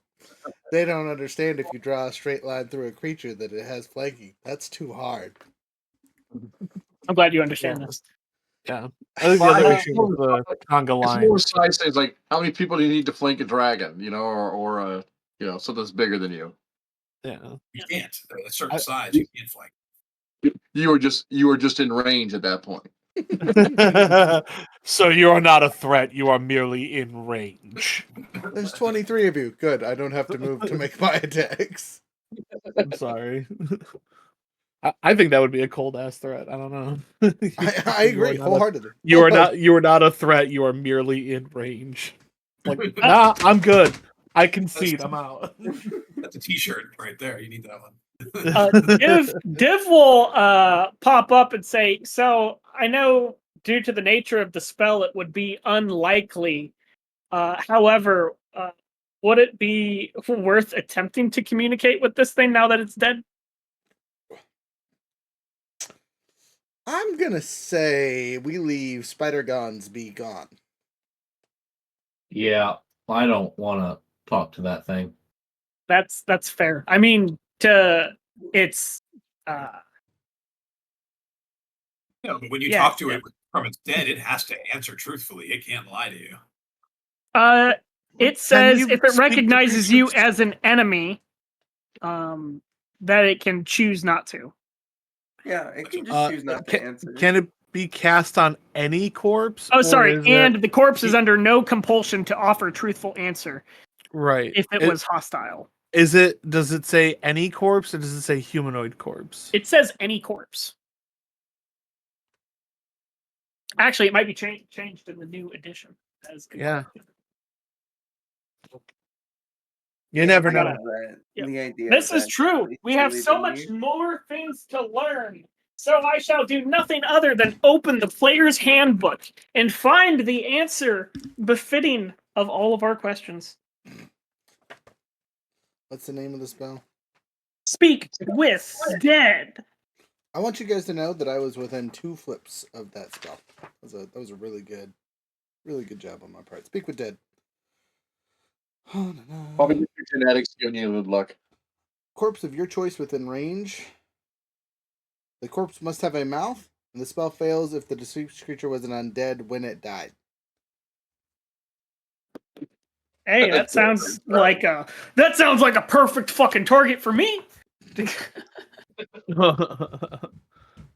As he casts speaks with dead, it's just metal. Just Fucking spider says, "I don't want to talk to you." And yeah, I know, right? Yo, you just killed me. Get away. You're gross. You're rude. You broke into my house and murdered me. I was just asking if it would be. Oh, I don't even have the spell. Never mind. I'm a liar. All this time looking at nope. But now we know. For the future. Yeah. See, Div knew he would have that, so he's just looking at it now. Just like, would this spell work on the screen? Yeah, it would. When I get it, that spell. It's written in my spell book in an encryption that I haven't been able to fully decipher. I only deciphered the title. If we will come back 9 days later so the spell works and then shit talk this spider one last time. You gonna bite me in the ass after crushing me? What was your favorite color? I'm never using that ever again. Okay, so within this this area, there is 2 areas of which are unexplored. The hallways to the left where Tarna was standing, and the hallways to the right where Zarin was standing.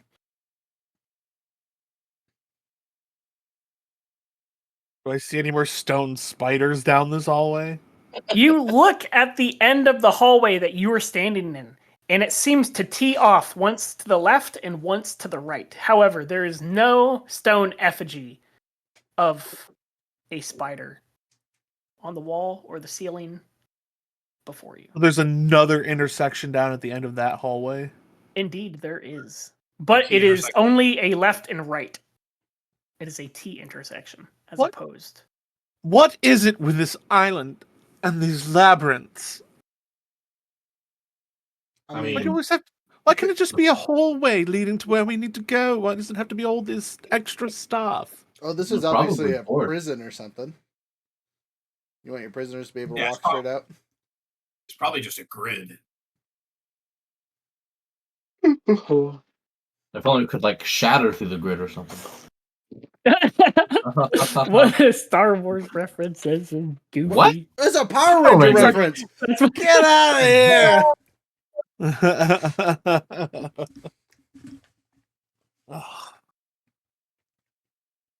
You know what I mean. So Well, there's another set of hallways. It goes into another T intersection. So does the other side do the same thing?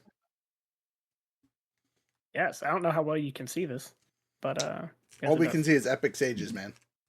Yeah. Oh, sorry. I always do this. See that? The map's This is been the there hallway. the whole time, and we just haven't seen it. yeah, so It was bad for combat, but it's good for descriptions. Okay. Yeah, it looks like it does the same thing on both sides. So I think ultimately we try to just explore that whole space. Bones, left or right first? Oh, you're going to use the bones for simple directions? Sorry, that's not how they work. She clutches them possessively.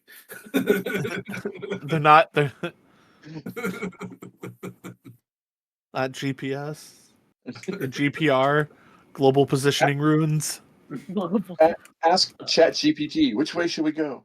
While you guys argue as which way we will go, I need to take a brief restroom break. Yeah, we're actually let's at the just- 2 hour mark, so Yeah, so it's a good time to take 5 minutes. 5-minute break. Here we come. BRB. we play some music. That's what I'm doing. Tell me if this is the right song. I'm gonna play it, and that's it, right? Born from the sky where the wild winds run, lightning struck and I was spun. Scales like steel and eyes like flame, a storm inside that can't be tamed. Ancient tyrants stole my past, burned my home and left me last. But the sky still knows my name, and dragons fear the storm I claim. Feel the spark inside me, hear the thunder roll, storm and fire guide me, let the vengeance take control.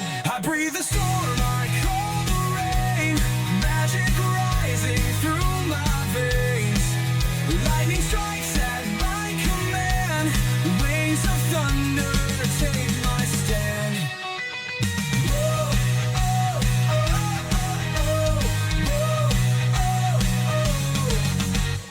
Rivers crackle where I tread, every word a bolt of dread. The storm obeys, the dragons hide, for thunder walks here by my side. No more mercy, no more fear, skyborn wrath is drawing near. Their golden thrones will break and fall, and magic answers when I call. Feel the spark inside me, hear the thunder roll, storm and fire guide me, let the vengeance take control. I breathe the storm, I call the rain, magic rising through my veins, lightning strikes at my command, wings of thunder take my stand. No more wishes, no more chains, through the storm my kin remains. We rise again, we forge the land, a dragon's heart, a leader's hand.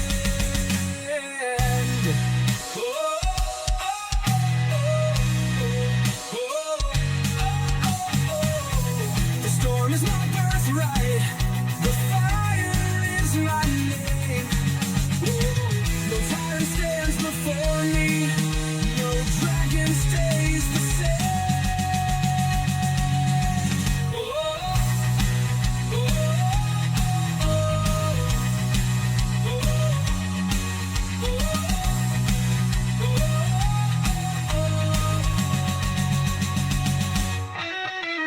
No more ashes, no more chains, through the storm my kin remains. We rise again, we forge the land, a dragon's heart, a leader's hand. The storm is my birthright, the fire is my name. No tyrant stands before me, no dragon stays the same.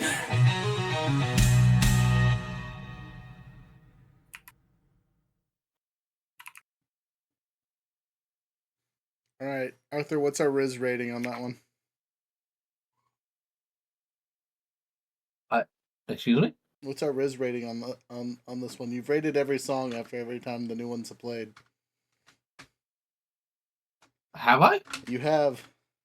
Oh, I like it. All right. It was good. Solid beat. Solid beat. I'll take it. I was like, I don't know, man. I got a charisma of +2. I don't.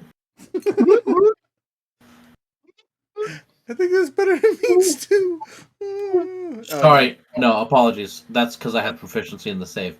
I'm an 11 in charisma. Okay. Right. Slightly more. I get that +1, baby. Just like real life. Slightly handsomer than the average man.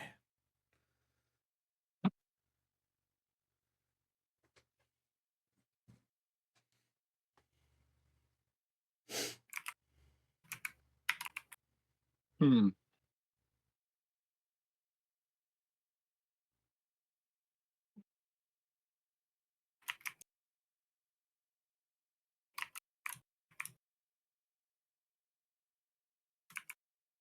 What is a book I don't like?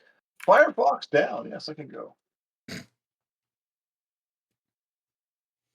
No such thing. Wow, sea leopard. I don't know where you have your computer at the moment, but it just looks like a war zone behind you. A tad bit Oh my literal God. with the ammo boxes and whatnot. Yeah, I've got all the stuff for the remodel going on in here, and I just got the guy that's moving to the Philippines to marry his Filipino bride. Gave me a bunch of feels stuff, and Feels it very really is a fallen. war zone. You walked into We a got the war new zone. toilet put in though, so that you're not looking at that. Bonus. Oh, it's a really nice toilet. And my garage has a toilet hooked up in it now, and there's the water's hooked up out there, and the new on-demand hot water heater's running. Okay. So, do you guys decide to turn to the left or to the right? My dice say right. You turn to the right. Right It inside that. reveals approximately 15 feet away what appears to be a small fountain that is protruding out of the far wall, with a series of ceramic containers that surround the area around it, several of which have been broken.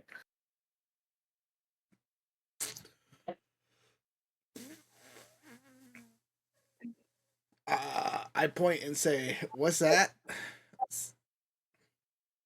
Div goes and points his head over, and he says, "It looks like some ceramic jars."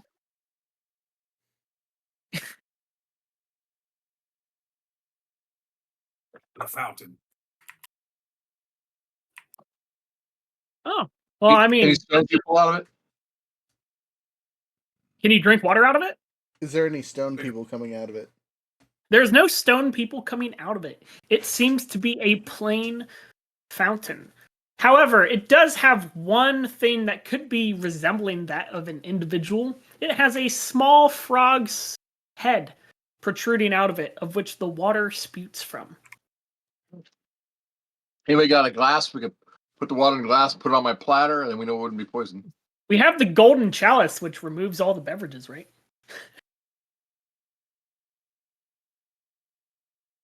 I don't know how effective that would be, though. Time out. Is this the chalice of liquid deletion? Aren't there? Didn't you say there's ceramic containers there? There is No, Arthur did not.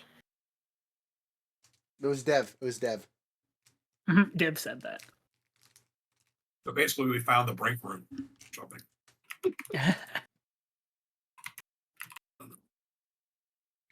Yeah, do you guys step inside of said room for a better viewing? Yes. Not when you say it Yeah. like that. Is Okay. there any leftover birthday cake? Is there any leftover what? Birthday Sorry. cake? It's Margaret's birthday. We're celebrating. No, Arthur there's will look at Ralire Taking the and be break room. like, I'll go first. No. We've already had one stone spider follow me. What's the worst that can happen? okay. Who? You guys look up, perceiving the absence of a stone spider. However, when you get closer, the water that is pouring out of this fountain seems to be very clean. It's almost fresh, like it came directly out of the waterfall that is above this cavern. However, along the bottom lining of it seems to be a thick green tint along the bottom of the fountain. Like old algae at the bottom of the Like fountain. in the fountain. Like in the fountain. Yeah, I will say that it does not appear to be algae due to the fact of it is perfectly see-through. It just has a slight greenish tint. A giant emerald plate. It appears almost as if you put water and oil inside of the same container, and the oil, somehow settled on the bottom rather than the top. That's spooky. Like crude oil. Can I make another nature check to see if I know anything about this?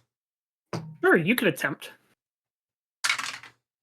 Uh, I do not believe that nature would provide you the insights of what you're looking for, though.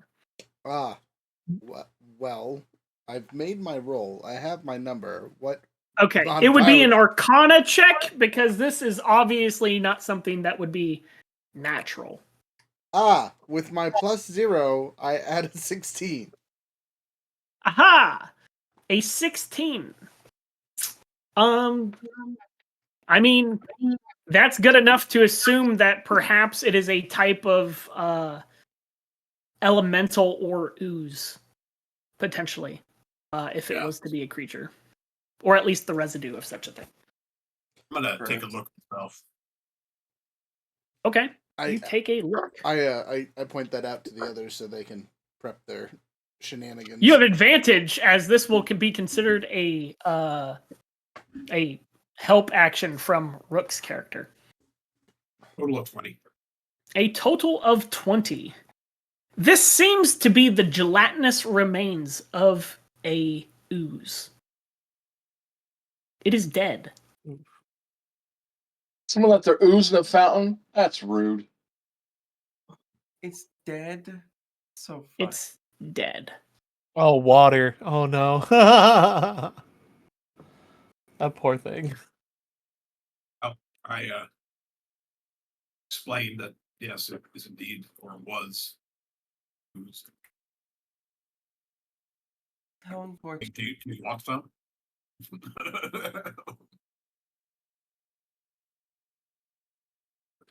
Oh. Is there anything else in this room worth a note besides the fountain? There is a number of ceramic jars, some of which are broken and scattered around the ground. There are several that are seem to be sealed containers with no individual decipherable texts that can be read along the outsides of them.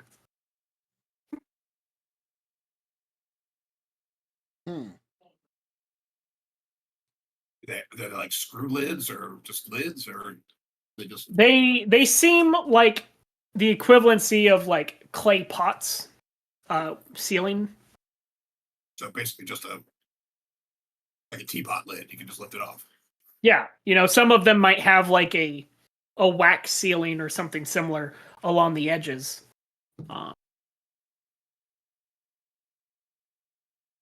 There are a number of them with broken seals, a number of them with sealed seals, and a number of them that are scattered along the ground broken. I'm gonna look at the ones that have broken seals and see if they're all like the same, and I can figure out what it was or is. So you will go and open up, and of the ones that seem to be open, the majority of them have what you would assume to be some type of organic material that was processed.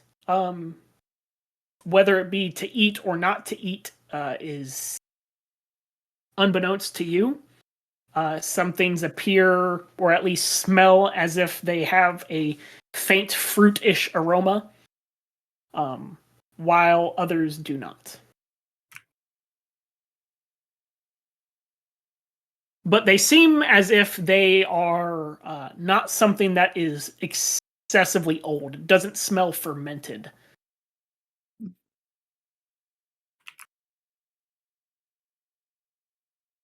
So Almost as apparently if it is in use. It's like it must be the weekend. I don't know. Somebody left their canned peaches here.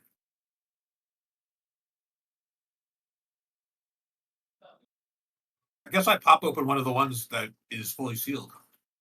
You pop open one of the ones that is fully sealed. You suffer no negative repercussions due to this action. you have found a full container with a pungent but surprisingly pleasant aroma. This one, however, seems to hold some type of dried leaf. Dried what? Leaves. Leaves. Yes. Is it like an herb or something? It seems to be a type of herb, yes. Is Let it me check a it out. smoking herb? Like, is it a It's like, tobacco? what kind of herb do we? It's like I put it in front of Arthur. It's like, do you cook with these? Is this like halfling leaf? Is this Like, do like you tobacco? cook with these, or do you bake with these? So I mean, I guess yeah. Arthur could look at it real quick and be like, okay. You will your combined skills, especially being a cleric, will be able to decipher that this is some type of aroma inducing herb. Something that is indeed burned. Somewhat like sage, but it is not sage.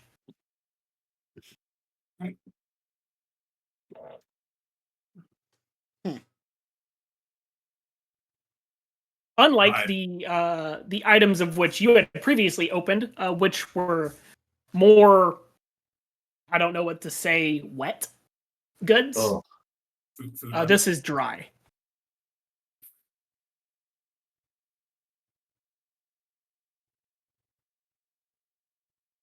Okay, so a bundle of sage, quote unquote.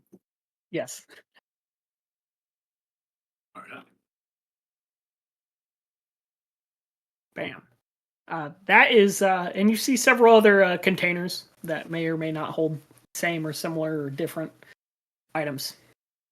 But out of the single one that you opened, that is what you have found. They don't seem dangerous to me. Maybe we should pop them all open.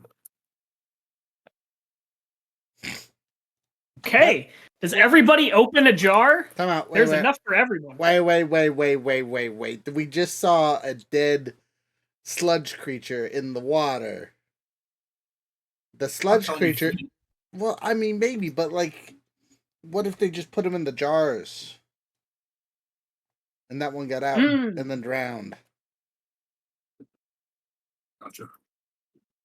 Div pops up and is like, I didn't even know oozes could drown.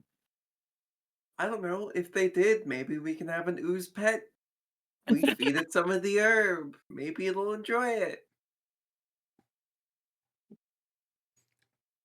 I will not be participating in this. The one who shot the spider is saying, "Nah, I don't like this."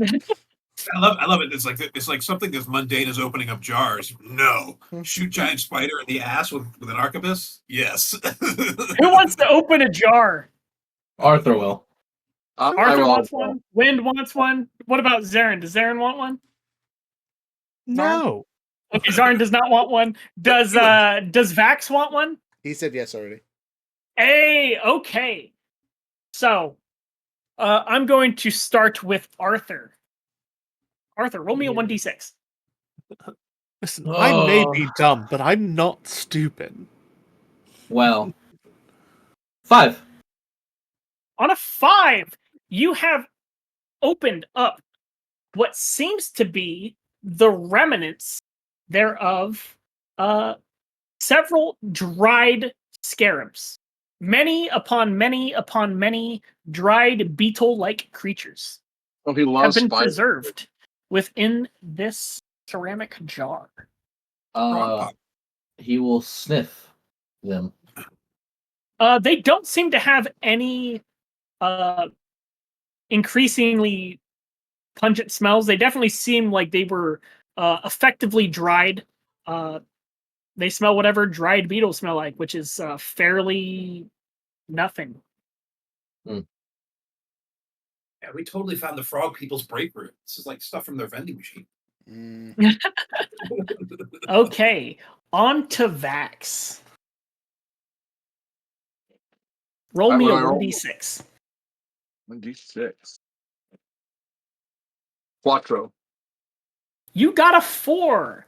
You happen upon also finding an insectoid-like remnant. Except your case contains the bundle of not the largest, but it seems to be middle-aged or young giant dragonfly stems off of their back. The back portion. How many?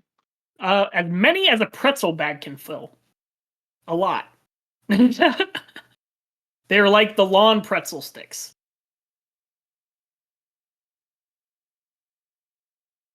Wind.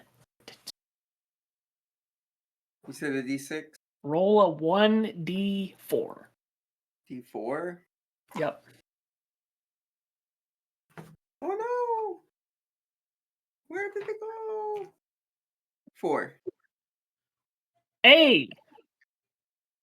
Okay. Lucky you. Oh, yay! Let the blind girl figures out or get something. You know exactly what this is. 100%. 100%. Some What is type it? of. This is the equivalency of some type of wine. Oh! That's why. Does it smell good? Does it still It smell smells edible? It smells rather sweet. It doesn't have that dry smell to it. It definitely Oh, sweet seems wine. like a sweeter wine. Gotcha. She's gonna like grab like her little mug or whatever out of her backpack and just kind of dip it in there and take a sip. Okay. What is your taste? How does your character? Do they often partake in alcohol? Yeah. Okay. Let's see how well it is. So you would be like, this is like the equivalent of a Stella Rosa. Gotcha. So it's like good, but it's not like great. Mm.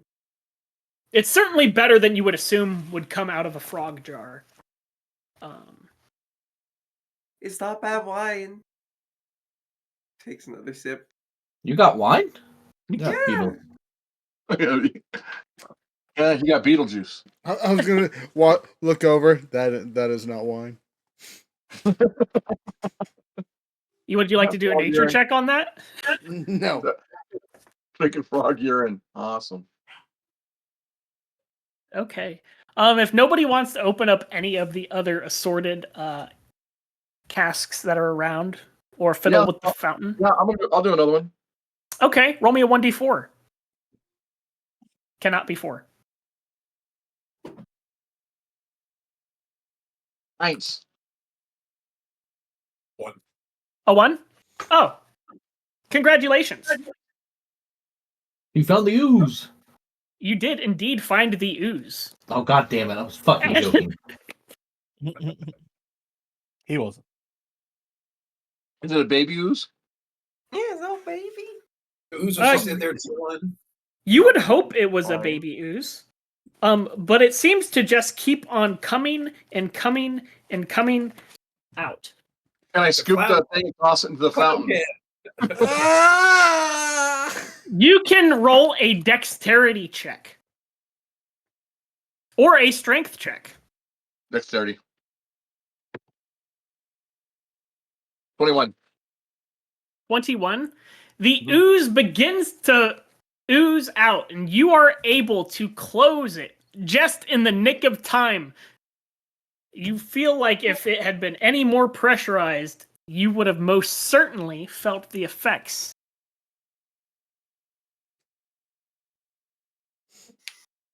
We should keep this for when we need to throw an ooze at somebody. Why would we need to throw an Drop ooze off at the building. somebody? Do you Throw an ooze on an enemy. You know, oozes Yeah, are you drop smart. off a building. Do you People have outside the magical gate. thing? Throw into a room of creatures and shut the door. I don't Instead of farting in their general direction, you drop an ooze on them. It's good. How would we even bring it with us? It's in the Like, jar. How big is this jar? I don't think you guys are good guys. The jar is rather large. It's one of the larger ones. It's definitely like a body-sized cask. To say it's like, wait, how big was the jar with wine in it? That's my question. The jar with wine in it was significantly smaller. Definitely something that would be considered a carryable item without being necessarily cumbersome. Awesome. Yeah, I've tied that up with some fabric, and it's now on the end of my quarterstaff. So walk around with it.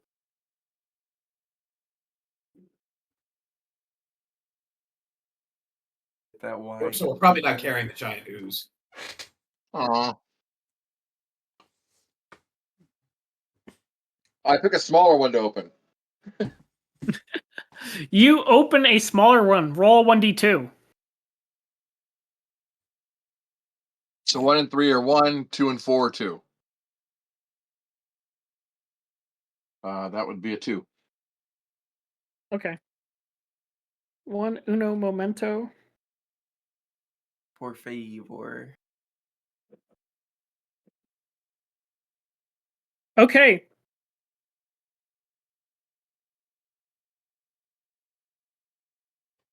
Make a Constitution saving throw. We're running it. We got all the good options at the beginning. The last ones are the bad choices. Constitution. Oh, good Constitution. And the last one's like 1,000 gold. Who would have thought? 18. An 18.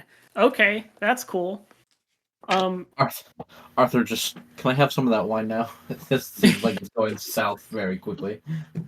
You are able to hold back, cover your mouth in the nick of time before reclosing the container. You most assuredly feel like you just tried to inhale a bag of cinnamon when you opened that jar. Your mouth is exceedingly dry. You feel as if you need to sneeze a little, but you saved on your save. So I explained what I felt to the party. Like, do we keep this? This is a good thing. It definitely sounds unhealthy. Is what Tip says. I know, but mages buy all kinds of unhealthy shit. This is true. I mean, perhaps it might be useful.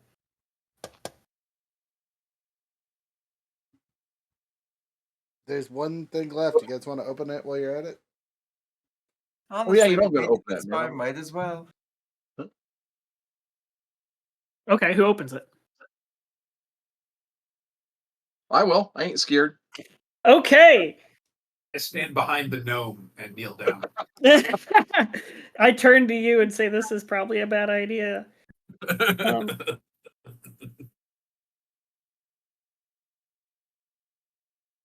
am I rolling?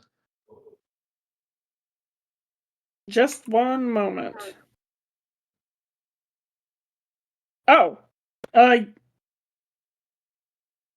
just roll a con save. Purple dice. Con save. What the hell? For the one unpainted number. Come on now. Oh, 22. 22, more than enough. You don't even feel like you would have needed anywhere near that high to have had an effect. You stick your hand in this, and it feels as if any of the condensation or blood or venom or whatever might have been on your hand is powdered more finely than like. You feel like if you had eczema, it would definitely start aggravating it. But you suffer no ill effects. You just feel exceedingly dry. Even more dry than the last thing you tried to open. What is up with these frogs, man? I don't know what this. This orange just like finally somebody else is getting this. Div turns and saying like, "Are you playing with dead people's ashes?" I don't know what this place is all about, but that's okay. But, I don't know. Are both these things the last two things carryable? They are indeed carryable. I'll take them with me. So we have a container of cinnamon stuff. Or maybe something that's been incinerated and it just happens to like be reminiscent of cinnamon. and a cinnamon and a jar dry. Jar spelled with a J, Russell. You should not spell that one, Jarhead. Yeah, right. Okay. Yeah, Do you all go into the next room or affiliate with yourselves with the well or anything?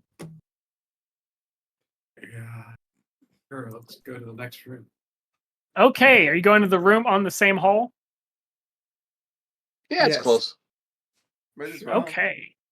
You go, and before you, you find what seems to be a stairwell. However, it seems as if a large portion of it has collapsed, and some of the ground has filled in the stairwell. It does no longer descend into a lower level, and it is inaccessible to you all at this time. Who's down there?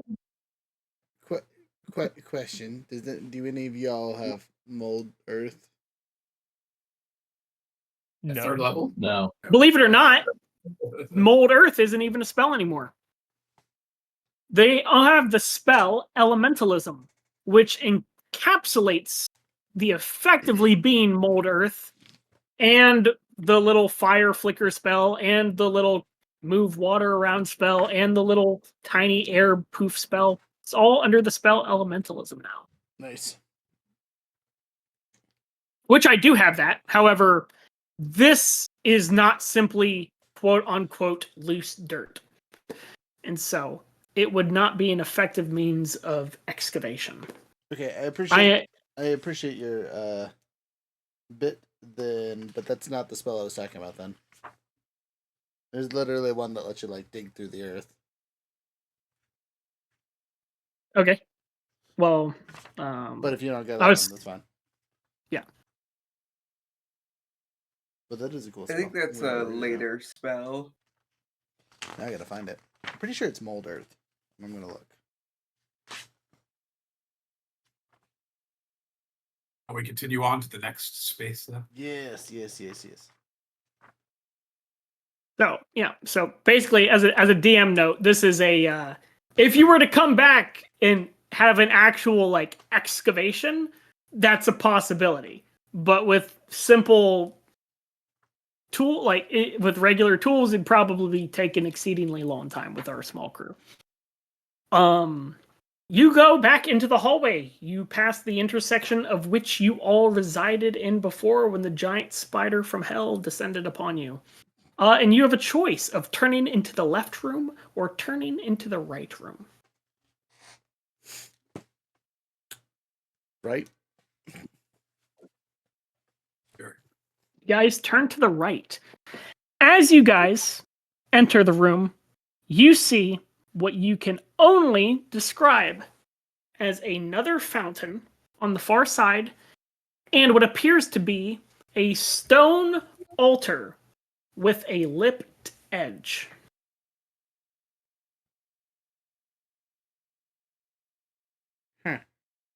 Don't Stone shoot it. altered with a lipped edge. I was just about to say I won't shoot this one. Also, as a side note, the spell I was thinking is now called Move Earth. But it's a 6th level spell.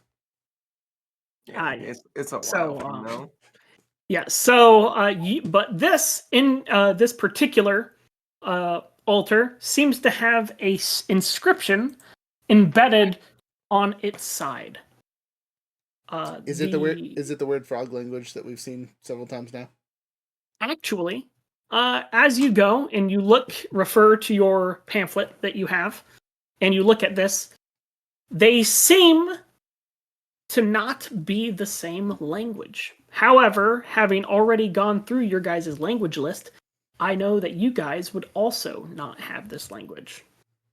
However, I could spend 10 minutes to ritually cast comprehend languages, and that would not matter to anyone. I won't shoot any more stone spiders while you're casting the spell. I will sit quiet. I'm greatly appreciative. As such, I am able to continue with the spell. Nothing spews out of the fountain to slay us. Nothing comes out of the back room to exploit this opportunity. And it reads, "He who slumbers beneath the eight-eyed sigil shall awaken when the croaking choir falls silent. Let the ritual of the moon be kept, or their limbs stretch once more across the stars. Bow, children of the mire, or feed the hunger of the woven void."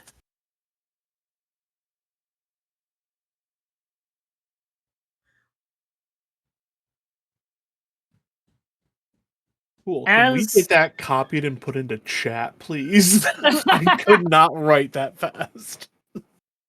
I can absolutely do that. One moment. I will put it in our group chat.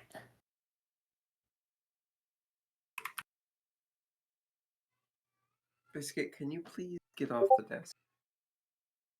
That work for you? Bam.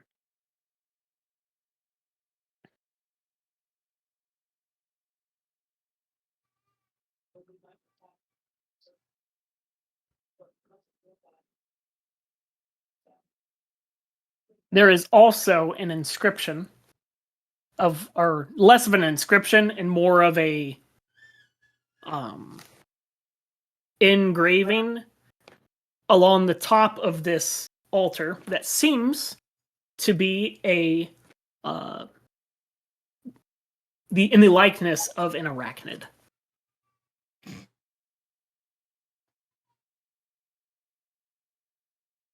Oh. Did we kill the eight-legged thing that was going to be awakened already? Who knows?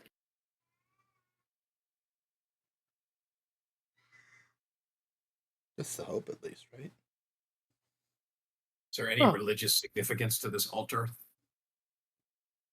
Without a check, I would say that there is indeed what appears to be a religious significance. Yes. How about with a check? Yeah, sure. You can do a check. I'll tell you what you get. 18. An 18? It's not an altar. It appears to be a sarcophagi. I expressed this to the people. Not an altar, a place that holds a body. Well, I mean, like, we're here, we're kind of grave robbing. Do we go all the way Well, we in? haven't grave robbed anyone yet. I don't know. I stole this like jar of wine, and this is Okay, well, somebody's grave. Well, I mean, we've already established that somebody who's probably alive, like, came in and made some of this stuff, right? And used some of it. Technically, right? everybody was alive at one point in time, so like. Yeah, but like this wasn't ancient peaches. I will. These are like I will open it. You open the sarcophagi. One moment, please, as I cry. I step back. Oh, my stomach. It's making strange noises So at me. you see before you, a lich rises. Don't worry, it's not a lich. It's a demi-lich. Even worse. No, demi-liches aren't as bad. It's like, do you happen to have a jar of desiccated beetles? You know, demi-liches are like only like 2 CR lower, right? Yeah, they're not as bad. That was all I said. I didn't say they were I way think demi-liches are pretty bad. But they're not as bad as liches. They're not as bad as liches outside of their lair. Let's keep this in mind. Both of them inside their lairs are very rough creatures. One of them outside of their lair is much easier to kill than the other. Okay, I need Roger to make a wisdom saving throw. Gosh, dang it, y'all. Roger, not Relire. Wisdom. Sorry, yeah. Me as the player. All right, let's go. That's a -2. As a player, I might have it. As the character, wisdom saves are not my friend. Actually, I take that back. I had a +1. It's a wisdom save, right? Indeed, yes. Okay, yeah, still +1, but whatever. It's not negative, so life's good. Big old 14 total. Hey, so you are able to not be frightened. However, a swarm of spiders begins to crawl up your arms, across your chest. They cover you from head to toe That in is the an fucking worst. instant. All right. However, you do not suffer the frightened condition. Lucky you. Oh, and I already used my celestial revelation, huh? Yeah. Yeah. Well, good thing I can Um, still rage. Yeah. Now, do you want the? Yeah. So that's what happens. You see a swarm of spiders sprawl out of the sarcophagi onto your friend. You may all roll initiatives. Oh no. Why? Why are all these bad things happening? It's like we're in a tomb or something. Total of 9. We good rolls over here, baby. 13. I'm gonna take off my headset for a moment so I can draw a little area for you guys. Are we doing initiative? Yes. Yeah. So there's a whole lot of spiders on Ralire. 17. Oh, they're baby face spiders. Who would have thought? Yeah, it's kind of like baby shrimp. Some initiatives, people. Read them out to me. Let's go. 19. 9. I got yours, Rook. Okay.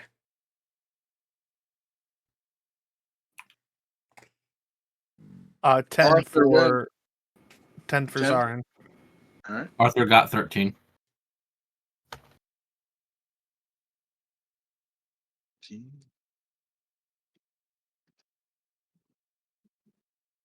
How'd a monk do?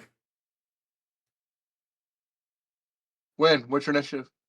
17, sorry. And Dip will be back in We a see minute. giving the enemy now. Both Just gotta roll control. initiative 300 times. Yeah, the 300 individual spiders. They all have 1 hit point. But they all have their own AC. At that point, AoE, baby. Flame them up. They're taking half damage. They're dying. It's like burning hands, buddy. Stand there. We're gonna shower you with some fire. At I that can point, just create bonfire on you. yep. Honestly, would not be upset. I was gonna say that might actually happen. I do have a different idea first, but we'll see. Hey, I can actually give somebody else a dragon's breath. yeah, the spell. Give it Yeah. to the blind girl. I think it'd Vomit be on funny. No, don't give flamethrower breath to the blind girl. She Give flamethrower breath to the blind girl. I think it'd be real fun. What is it? I've just been waiting for somebody to make a comment about somebody else's looks. Okay. So I can do the top joke of I think you guys look fine. It's Viv, we need your you and the enemy's initiative. okay. You want the good news or the bad news? bad news first. Oh, good news. Okay. Well, the bad news is I got a 12. The good news is the enemy only got a 19. Who goes first, player or enemy? Who is the first player? Player always goes first. I said, who is the first player? Arn.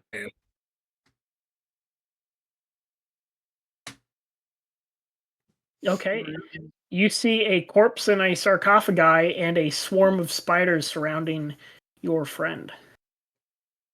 So I'm gonna take a wild ass guess at this, and I'm gonna burn the sage around him and see if the smoke repels them. Ooh, that's a good idea. You may attempt such.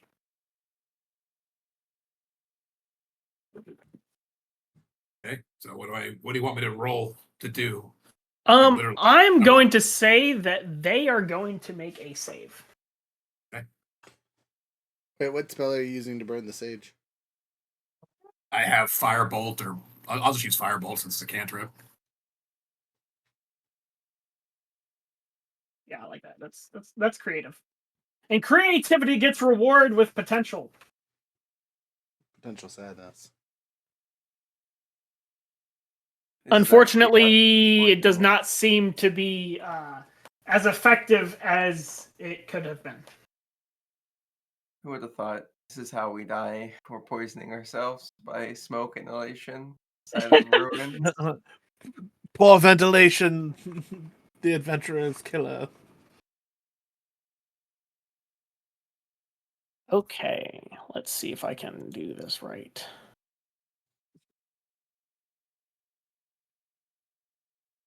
Yes. Yes. Yeah. That's a terrible map. But a map it is. Well, you know what? I done goofed the last time we were exploring it. Didn't click on your screen. My apologies. Now we get to see your map in its full glory. It's big screen, and we get to see how many calories are in your snacks. Is that per bag or is that no. per? It's a little bag. How many servings are in there, by the way? That's the important thing. Yeah, because it's every 4 chips is 160 calories. No. Probably the whole bag for you. Serving Okay, size so- 1. Fuck you all. The sage idea didn't work. I assume that takes my whole action. Yeah, burning a pile of sage does not seem to immediately dissipate the swarm. However, it was not a bad idea.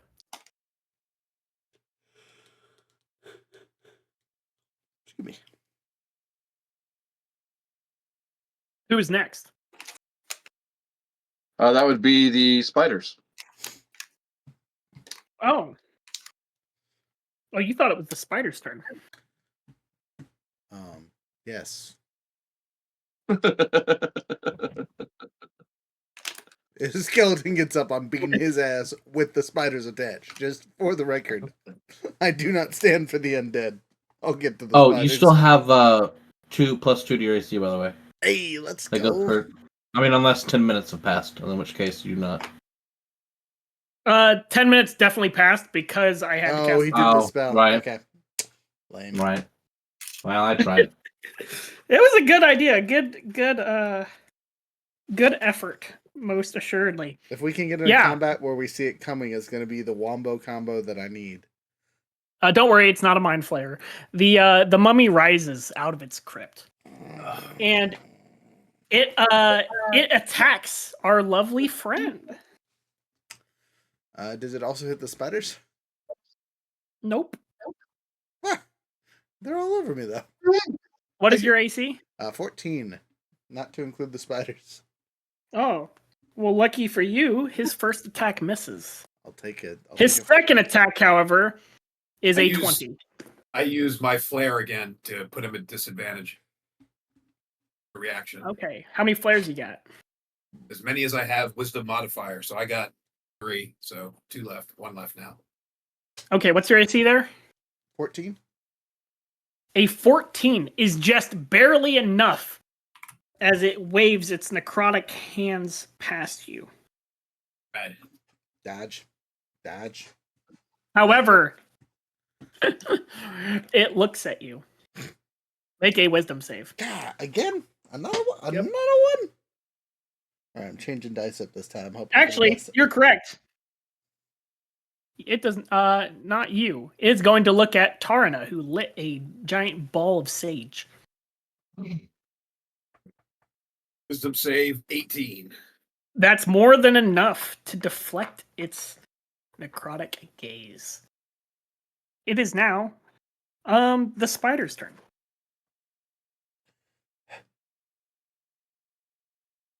I'm sorry.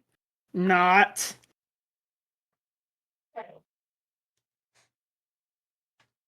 Yeah, I hate to tell you, but Mummy and you are in the range of fire spells, Roger. You know what? I'm not even mad at this point. Mummy pops up, I go, it was a good life. What's your AC is 14? Correct. Yeah, you're just barely able to avoid the thousands of spiders that are crawling all over 16 you. this time, yes? No, it's not 16. The spell wore off. So you are safe. I somehow managed to miss with every fucking attack. Fuck you. Next person's turn. My name is Ralire Onluk for a reason. When is next? Alrighty, I'm gonna run up to the the scary, scary mummy, and I'm just gonna start punching him. Anyways, I'm gonna start swinging. Okay. First attack is 7. That's probably not gonna hit.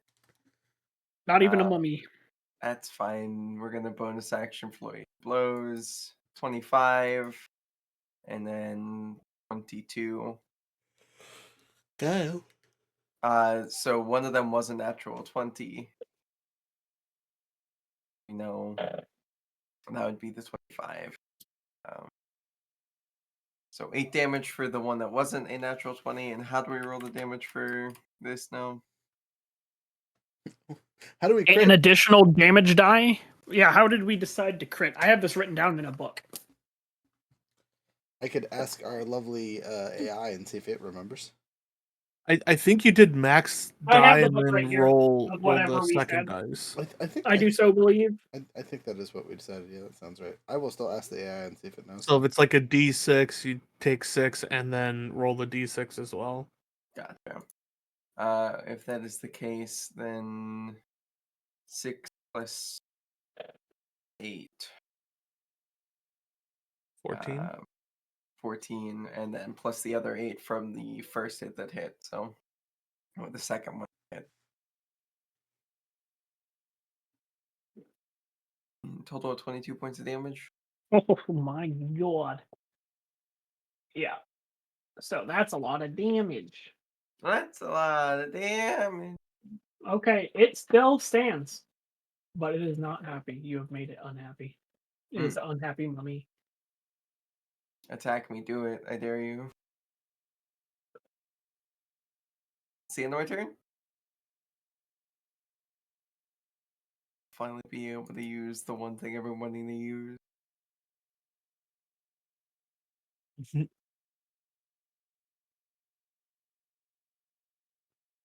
Well, I'm glad you had the chance. Technically with that, whenever I hit a creature with a flurry of blows, I'm also able to topple, push, or make it so that they can't do opportunity attacks. Oh, okay. So until the start of its next turn. So we're gonna get rid of one of its opportunity attacks, and then I want to try to make it trip. Okay. Which is a dexterity saving throw of I think it's 10 plus my monk level, so 13. Holy shit. He this not very nimble mummy rolled a 17.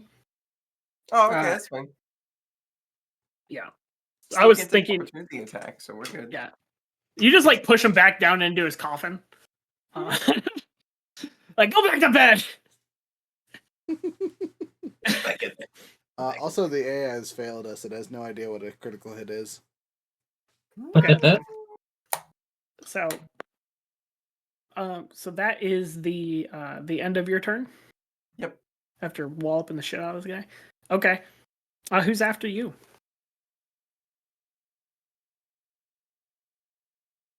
Question? We had Tarna, Mummy, Wind. If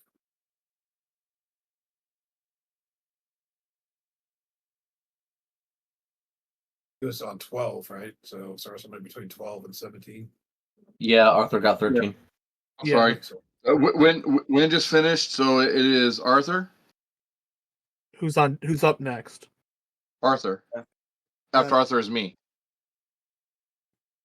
Okay. Well, considering this is a mummy and undead, the paladin's gonna wake up and stomp. Got a semi going at this point. He's like, "Oh, this is what I live for."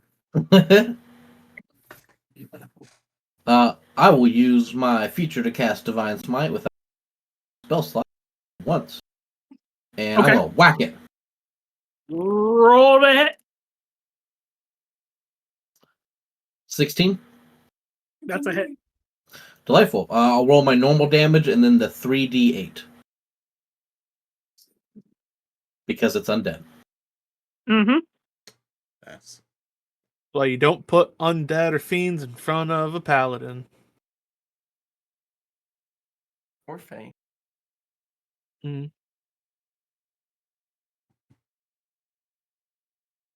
Just don't put things in front of the paladin. That's a good idea, just in general. That is 29 damage. That's a fuck ton of damage. Thank you.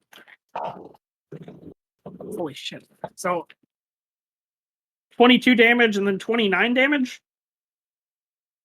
No, 29 total. Yeah, plus the other characters. Womp. Oh, we yeah, did sorry. quite clear. Yes. That's great. That's going to be a 51 so far. Yeah, that's crazy. And he's coughing a little bit because, it's a little smoky in here now. Holy smokes. At the barbecue place in my town. Sage should give us, like, protection from evil or whatever. I don't even know if that's a spell. Protection from evil and good is always a spell. I think it's like the oldest spell. I mean, it is, but it's just like now with alignment not really being a thing anymore, it's like, what are you protecting against? I'm protecting against shades of, I don't know what. Unhappiness, bad vibes. Okay, so who's after that? It's alive still, or dead Me? still. Do we have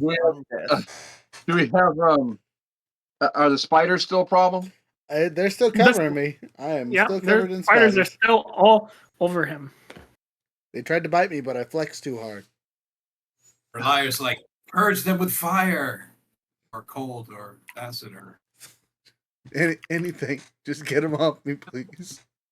I don't like this. I guess I will just can I breathe on him and the dummy or the Absolutely. The yeah, you can do that. If you move him down 2 squares, he'll line up. yeah, move me in the perfect range. Like right there? No, like Yep. like physically down. Or sorry, if north on your screen. Like up here? Yeah. Well, I would say one lower because then it lines up. If he's doing a 30-foot line or whatever, right? There you go. Fire hose the wall with that shit. But it's lightning damage. So go ahead and it's a dexterity save. Guess who has advantage on that? Appreciate you. Well, the spiders fail. A 2 and a 14, so I'll take the 14 plus 2, 16 total. Should say. And the big guy fails. Nice. All right, so it's 2d6. 2d6. I have to use the restroom real quick. I'll be right back. Best outcome you could get, Roger. Best outcome you could get. Right. They all fail.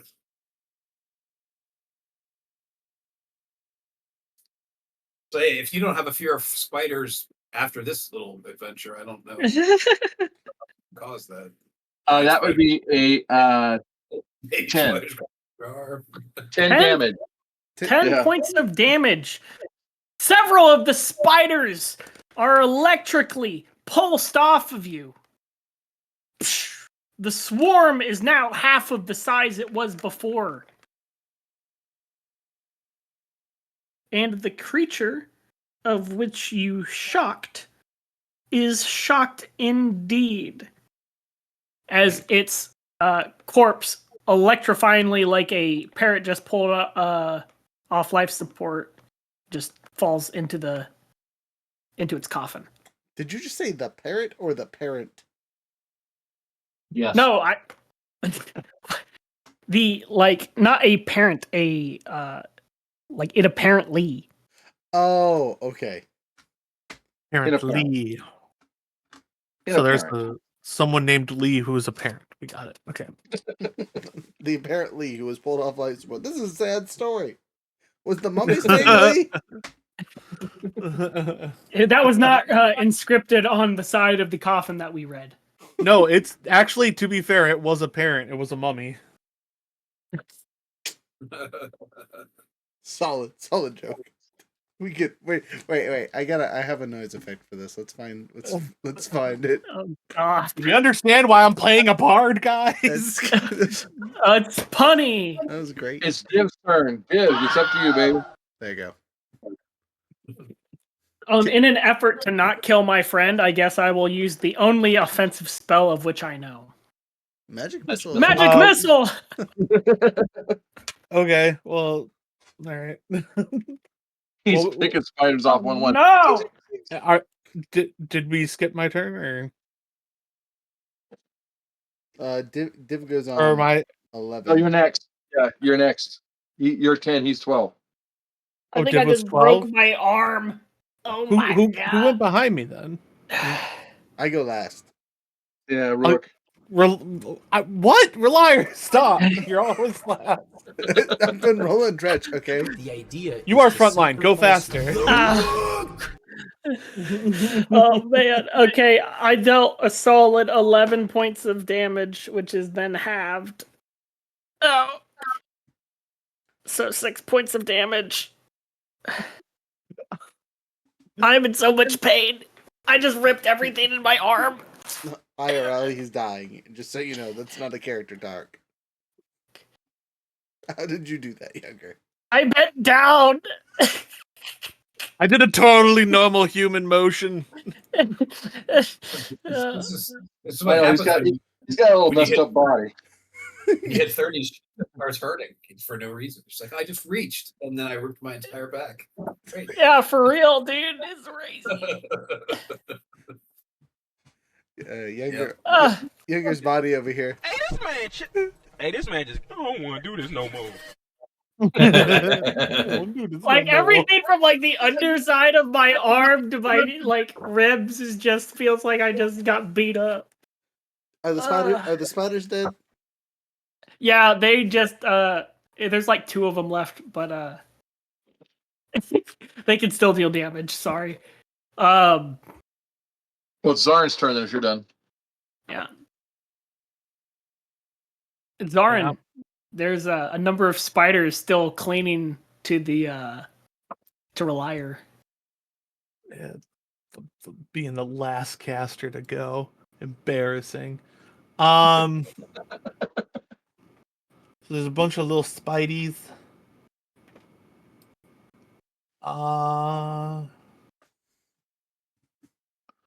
I mean, not gonna do that. That's bad. Sid breath. Yeah.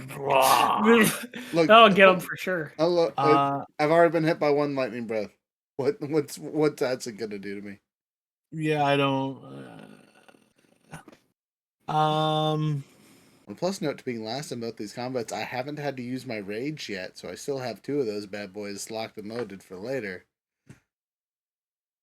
Yeah. All right. I think I'm just gonna try to not true because I don't think this has been successful yet.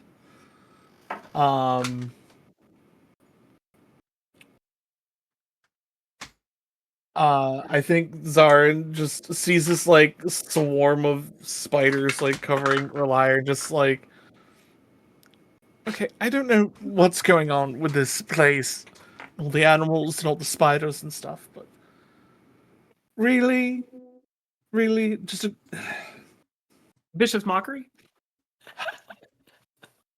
all right. I've never done this to a group of spiders before. And he'll look at the spiders and say, you're not really that scary. You're just a collection of 8 groups of 8 legs and disappointment. Okay, they will attempt their wisdom save. Yeah, I mean, I don't. It's Okay, DC 13. They got a 14. Yeah, doesn't work. Rolled a 16 minus 2. Yeah, 14. That's wild. I've yet to have a vicious mockery land on something. It's funny. The I'm spiders so say sorry. It's a little rough. it's because they don't understand your insults. They're too sophisticated for them. Too sophisticated. It's just a swarm. It's because they're a swarm. Just start That's- yelling. You see the "Fuck spiders you" at pointing. it. The spiders are pointing at each other like they're just passing who he's talking to, and they all like just Spider-Man, and it hits one of them. Like, oh, clearly it's not me that he's talking about. It's someone you. else here. Yeah. I'm not bothered by it, and therefore they're all not bothered by it. I will sigh in depressed bard, and then my turn. Okay. Alright. Is it my turn? Who is next? Yes. Yeah. All right. Well, I'm gonna save my rage because that would be silly. Because why not? I'm gonna attack recklessly. And just Do it. they're taking a great it. axe. A great axe. That's ridiculous. I imagine you're like, get off. Slap it a bit. Slap it. They flat into I the blade. shaded. Squish. Get off my face. Your tiny axe. You Uh, blind yourself. right. Stop hitting yourself. All right, a 5 and a 14. Both of them +4, so 18 to hit the swarm. 18 hits. Okay. I'm preemptively rolling 2 dice on this one because I only get 1 attack this round using Savage Attacker, so I'll just take whichever one is higher. A 7 or a 2, so I'll take the 7. Without rage bonuses to hit, it's only a +2. So a whopping 9 points of damage to the spiders, which I assume is cut in half. The 9 is cut in halved. They take a solid 5 points of damage as you seem to have cut the legs and everything else off of the remaining spiders that were clinging to you. If there were any spiders left of this swarm, they are scurrying to the far recesses of the tomb. You have dissipated the swarm. There is no immediate threat. All right. Mummy, what fun do you have for me? Do you give him a handshake? I am glad that we all equally contributed to that fight. Div looks around. I Some mean, sage. you know, that's what dissipated the rest of the spiders. Retreating was the sage. That's the real. Yeah, man, that's totally sage. I was trying to get rid of them without actually, like crisping you alive with fire.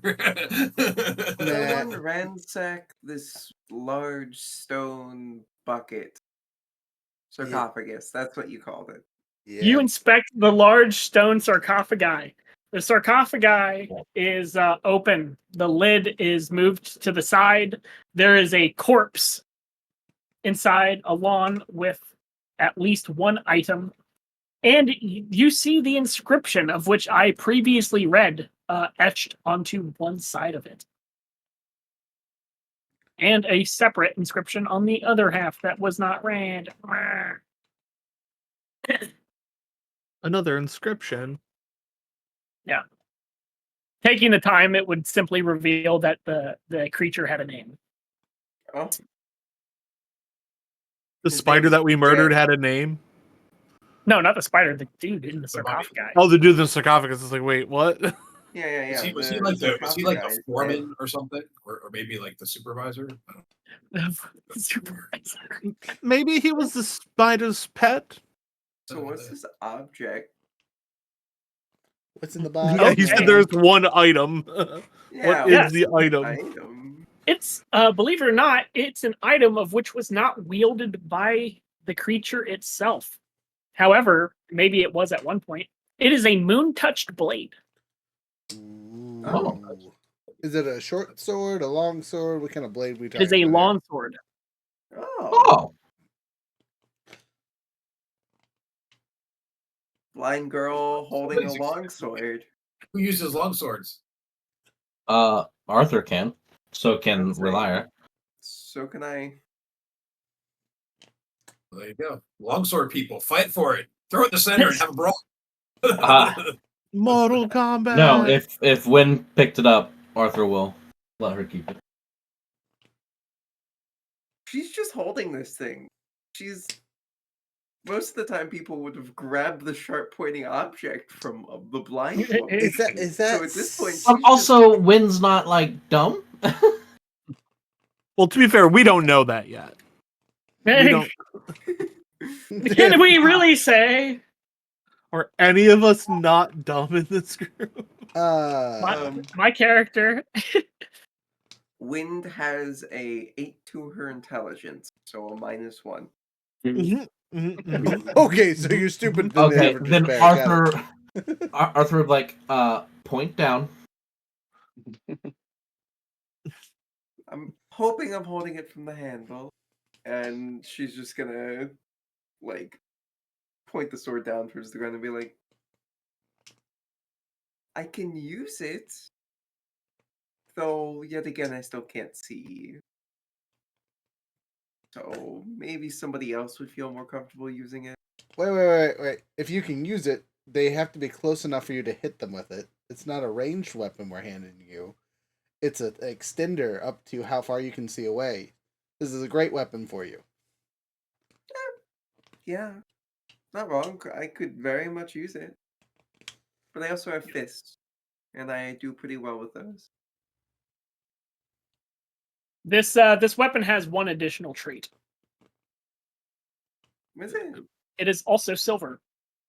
Oh, Silver Moonstone Oh, wow. Longsword. That's quite the combo. Werewolves be damned. Haha, I come out and transform. Oh no, it is my one weakness, the moon in silver. Whoever sure. crafted that blade was like F lycanthropes in particular. You know what? Yeah, let's keep it with wind. That'd be funny as shit.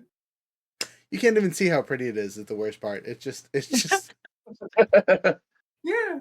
I think it'd be funnier if the blade was actually disgusting, but she thought it was beautiful. But we all just gotta say, you and that ugly blade you have, get over here. Is it a +1 or? It is definitely the lowest semblance of that. Whatever the moon blade template is. Hey, Jasper. Jasper! I will find it momentarily. your grandfathers have doxed you online immediately. It's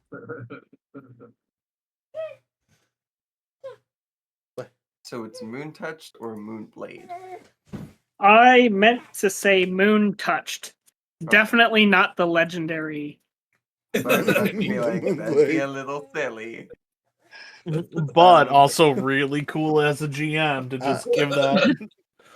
I was gonna say, No wonder you guys were so excited. Just Take you backs. didn't say timeout. It was the silvered moon blade, so like it's a Yes. basically a lightsaber that is somehow also silvered.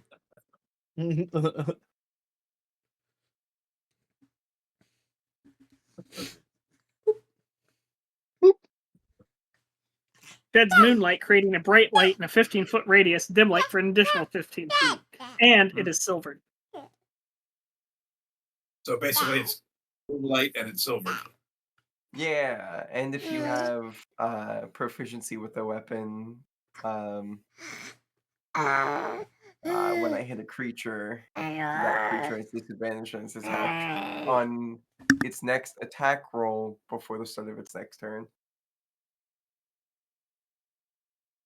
That's pretty cool. Yeah, the masteries I really like in this edition. It adds an extra thing for weapons. Like if I miss with Roll. great sword, I still do 3 damage. I'm gonna roll to see what property it has. Beachfront Malibu, beachfront Malibu, beachfront. I don't know if I want to live in Malibu. Dude. I don't know. Put me in. You're right next to in Bill the middle. Gibson or something, man. That'd be awesome. Nah, put me in the middle of the mountains. I don't mind Mel Gibson, but I don't necessarily want to live next to him. As long as it's not wasted and it's a place that has a beautiful view. As long as it's.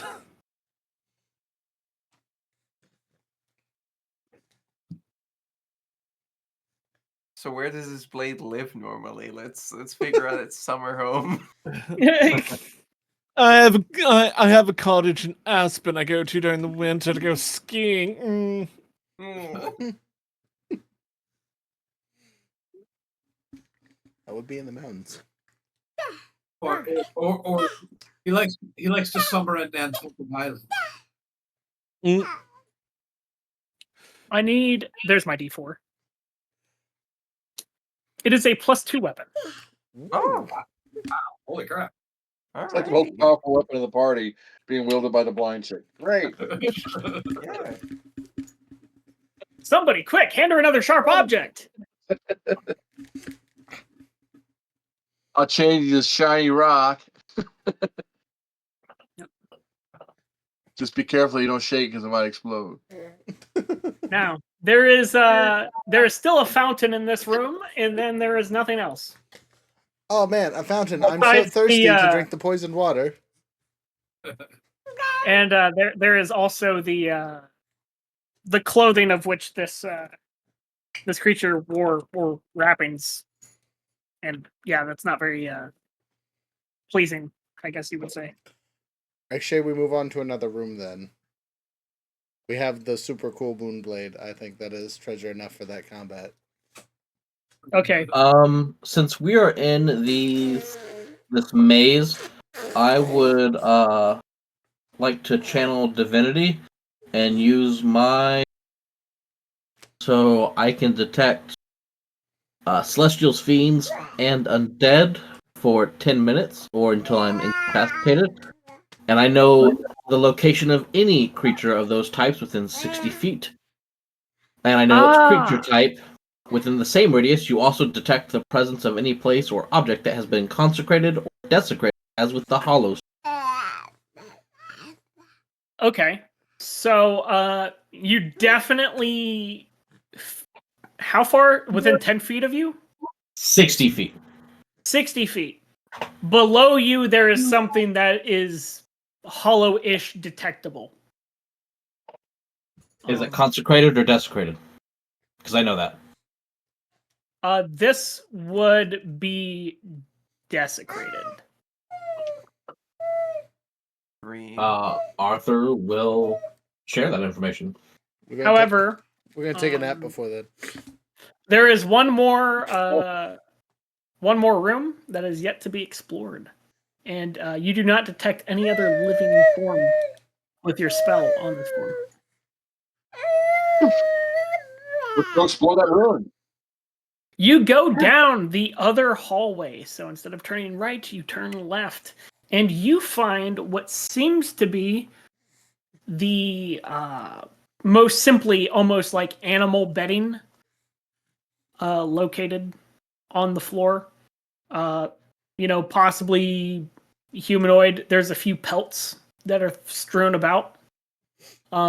Various jars that are all open and empty, scattered throughout. And a very small bundle of what looks to be parchments or leathers that are used as parchments. Located, strewn about on the ground next to the larger bedding. Can we read said parchments? It seems to be scribbled in the same nonsense as the piece of paper that you all grabbed. And looking back, I now remember as you say that, we never actually read the damn papers. And we'll use my final spell in order to read said papers. Basically, the ones that you have in your hands now that you just picked up are things saying like, we have to have a small ceremony on some calendar year of which does not exist. So like mentions dates of which are foreign to us, so we wouldn't be able to decipher as to when. They seem to be in reference to the moon. Things like, we have to have these certain items procured for ceremonies or just regular foodstuffs, things of that nature. With the original parchment of which you guys had found being more directly connected to this particular area. It seems to be like a list of instructions that were left for fellow bog sages. If there is a bog sage, they are instructed to follow these tenets which are written on this parchment. It essentially instructs them how to properly manage and caretake of this area, as to not upset the essentially the patron saint that they had Which buried was the here. mummy? Yes. Oh. So like Yeah, I don't think imagine they're good guys. imagine like this. Like I know this is a hard like a real bad time with the scenario of real world antics. But imagine there's a buried pope. And then yeah. Well. Still keeping that blade. So basically, we found like a tourism place to visit this saint's body. I would like to remind you that Arthur said there's something terrible directly below us that we should probably root out before we talk about any kind of tourism silliness. That way we don't go full Jurassic Park. Div will go on to mention that I think we are safe for the time being. This is the last undiscovered room, with the lower floor seemingly sealed off due to the debris we found within the stairwell. What you're saying is we should take a long rest. I mean that's fair. You would have also found that there was like in the event of like somebody interacting with a fountain within the chamber, they would immediately be turned into a gibbering mouther. Man. Glad didn't do that one. Ralire over here having the spider sense. I'll take it. Or the anti-spider sense, apparently. But this would go on to lead you to believe that you all are not the first people who have attempted to ransack this temple. We're the best. Yeah, for sure. For sure. I mean, treasure hunters would be a massive occupation in a world like this. Absolutely. Generations long. So, you all successfully cleared the first level of this dungeon. There is nothing else to be had on the first floor or the immediate cavern areas that you are in. If you would like to take a long rest, now would be an appropriate time, and or you could traverse back through the jungle to your guys' base camp, whichever you prefer. So before we traverse back, I mean, you said it would take us quite some time to even get to the second level, right? Without it would take more time with like equipment that was specified for it than you guys have left in the immediate time before the boat shows up. Okay, so this dungeon is quote unquote cleared for now, unless we find some magical assistance in the next day. Can you explain the exact staircase and how it looks one more time for me, please? So it is probably almost like a 10 by 10 cylindrical stairway. However, it seems that it has dirt and other things have settled and busted through the wall, essentially, and filled the void.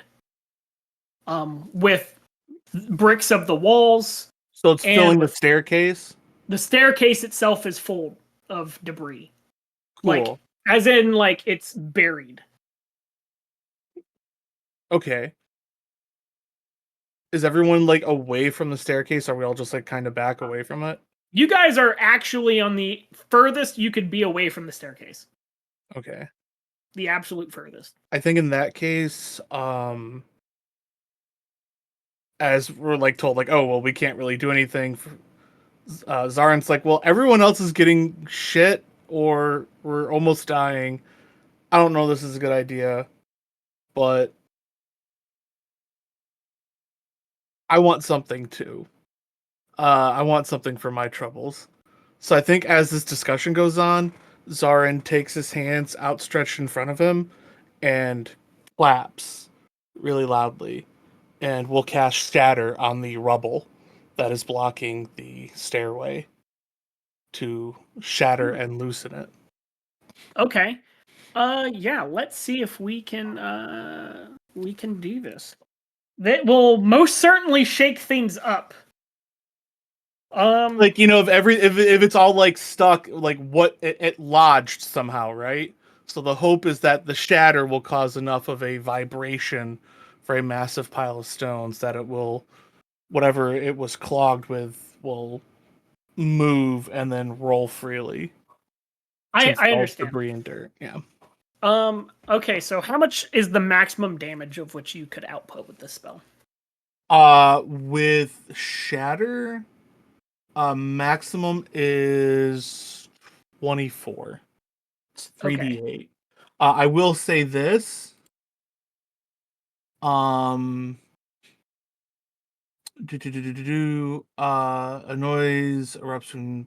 It's a 10-foot radius sphere, and any non-magical object that isn't being worn or carried also takes the damage if it's in the spell's area.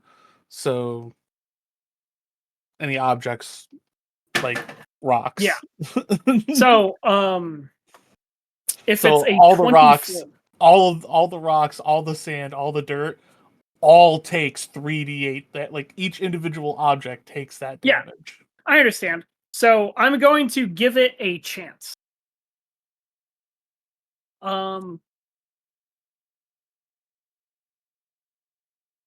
Just a sec. It uses D6s, correct? D8s. D8s, okay. Yeah. 3d8? Yeah, I would be rolling 3d8. Okay. If you roll 16 damage or more, it will possibly have an effect. Okay. All right, that is a 7 and a 3 on the first two. And then using my little spider dice since we've been fighting spiders.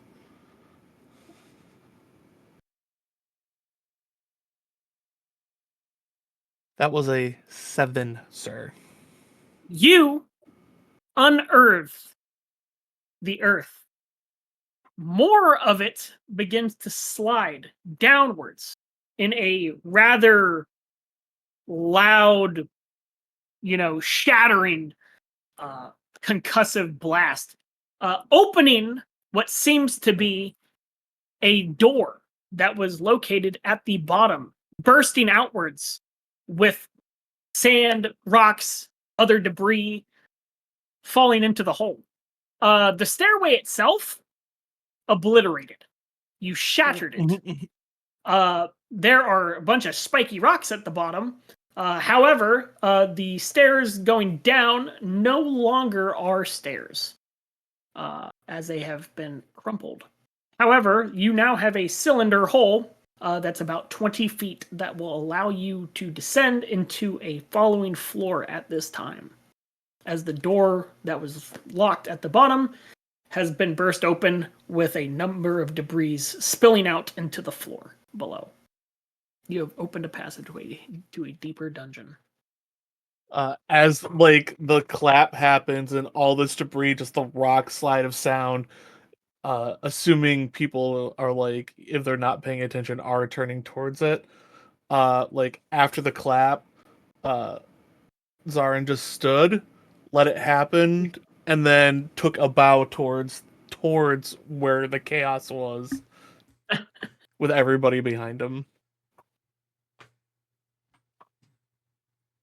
I need a moment now. What time are we at? We 1 are. o'clock. 1 Uh, o'clock. It is 3 hours and 20 minutes.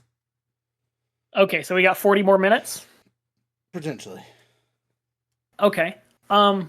Yeah. With that, unfortunately, your long rest is most assuredly been obstructed. One moment.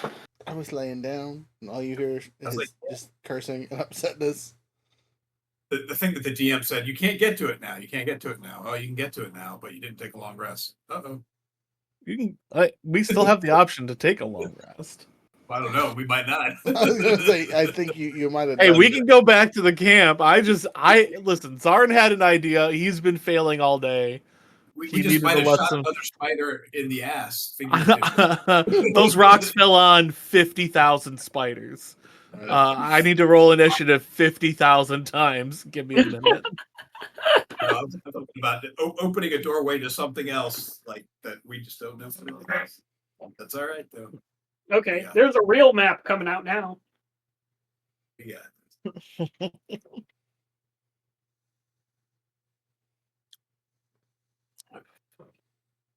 Well, clearly, it sounds like you need some time to work on it. So we can just take our long rest now, and you can have the week to figure it out what you want to do.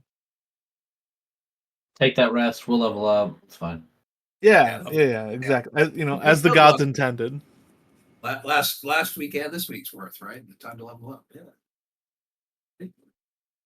Husky thinks so. Again, leveling up's the right plan. I apologize for my poor camera.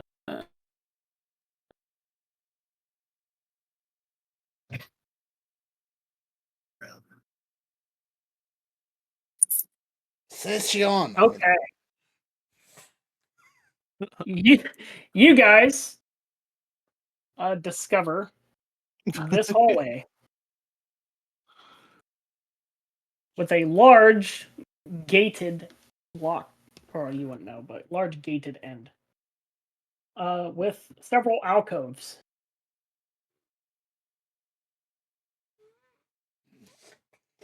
Bordel. The party is there. All right, ladies watching the stream, this is the appropriate time to send Younger inappropriate images as his phone is on the table and easily seen. Now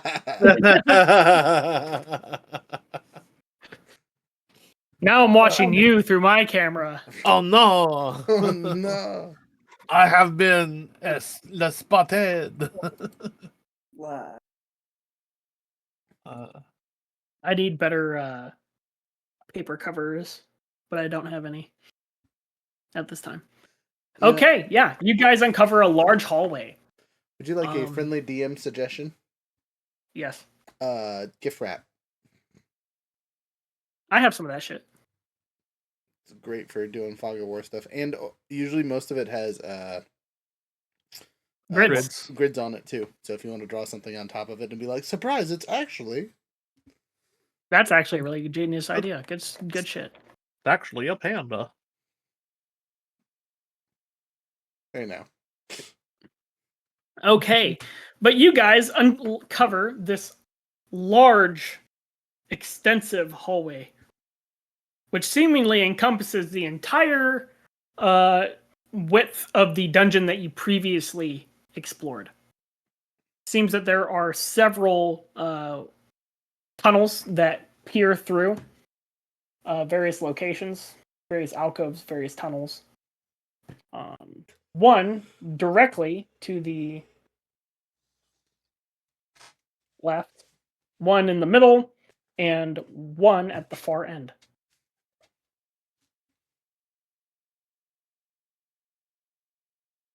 What would you like to do there, Leader Zarin? I didn't do nothing. What do you mean? I just unlocked the door. Well, this is available if we wish to go about it.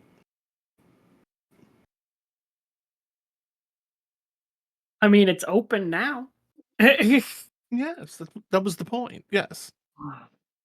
Is anything coming after us? Can we still reasonably try to take a long rest? You listen into the dungeon halls.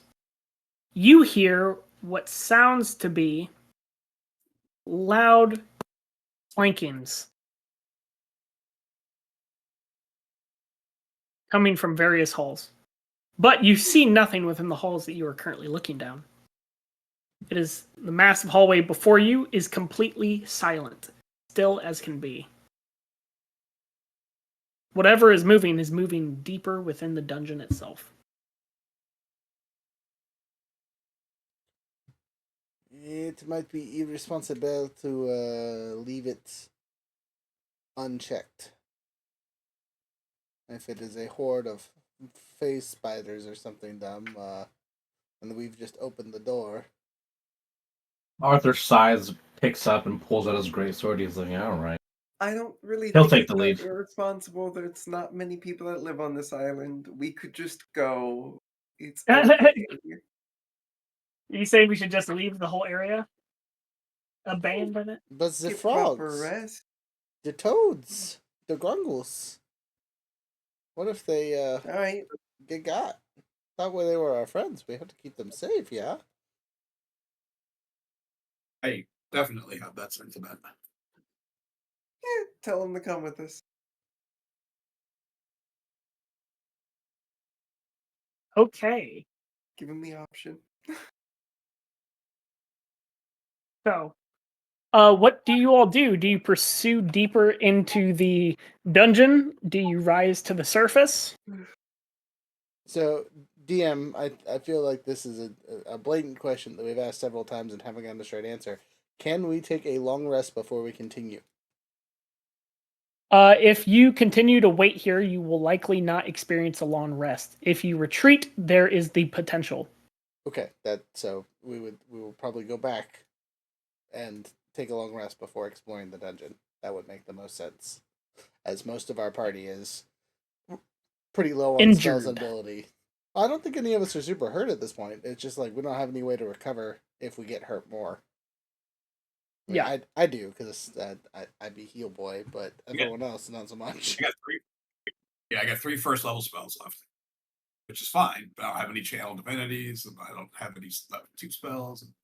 Yeah, same. I got a couple first levels and a second level spell available. Okay. So the party decides to abandon their quest and head outside of the ruins, outside of the cave, and you emerge through the waterfall. And what you see is a number of frog-like humanoids, not immediately outside, but maybe 100 feet downriver along the waterfall. They do not seem to have noticed you, but you do see a number of them. They look like the ones that we met the other day. These ones, without even a perception check necessary, they look very similar, but you do not see, as they all seem to look the same for the most part, you do not see the one wearing the spotted leopard or whatever pattern mentioned before. So, Okay. likely different individuals. Yeah. So I don't see the one that like took my like wrist bangle and put it up on their arm or whatever. I don't see that one. You do not see that one. Okay.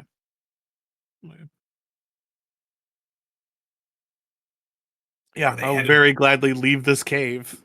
Leave this cavern. You all leave the cavern and ascend up into the ruins that you were at before, or do you go downriver? Do you want to go back to base? We may as well go all the way back at this point if we're gonna. Okay, you guys are able to make it all the way back uninterrupted. You do happen to notice several things on your way back, though. Definitively, there are creatures that appear to be giant and or smaller bipedal lizard creatures that seem to roam throughout the jungles.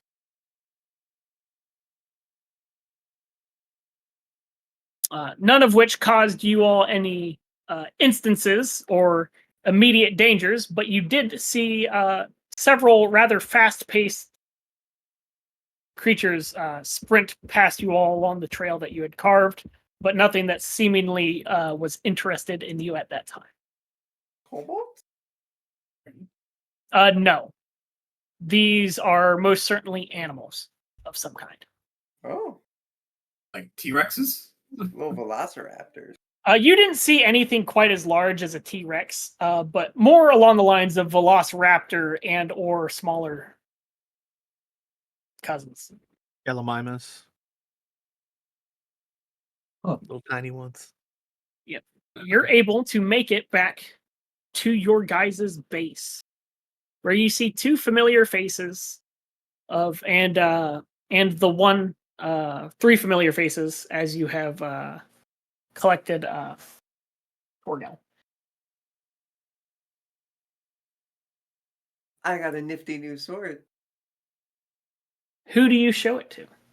Just anybody. I don't know who's in front of me. A tree. Yeah. There are two adventurers and one wizard. The wizard would be intrigued by the nature of the engravings embedded along it, and the fact that it's magical. One of the adventurers would go and say, it seems rather flimsy in comparison to like a more brutal bludgeoning cudgel or whatever that they wield. And the other one says, "Oh, it looks pretty valuable." I hear it's shiny. It's yes, that's right. You're blind. That's right. You're blind. Wild thing to say. Wow, that sounds real ableist of you. That's so nice. I it was hard to see your face with how bright it is. Yeah, sure. Good save. Good save. Yeah, he definitely looks shamefully. Did we happen to bring any shovels? I think that might assist you in helping dig this hole that you keep on making bigger. With that vicious mockery, real quick. See if it He works says, on the wall. what type of adventurer would I be if I didn't have a shovel? He comes back.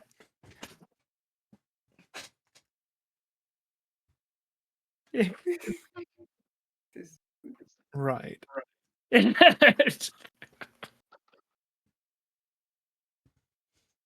Anyway, I think after that, Zara will just kind of head over to his like tent area or wherever.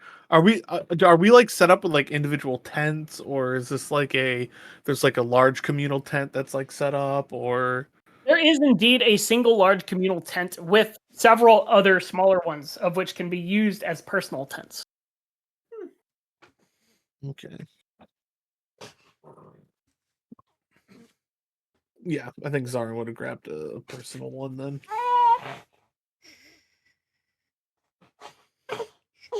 Yeah, Div's been sleeping in the communal tent in the middle so as to not directly get attacked by anything that attempts to touch the sides of the tent in the middle of the night.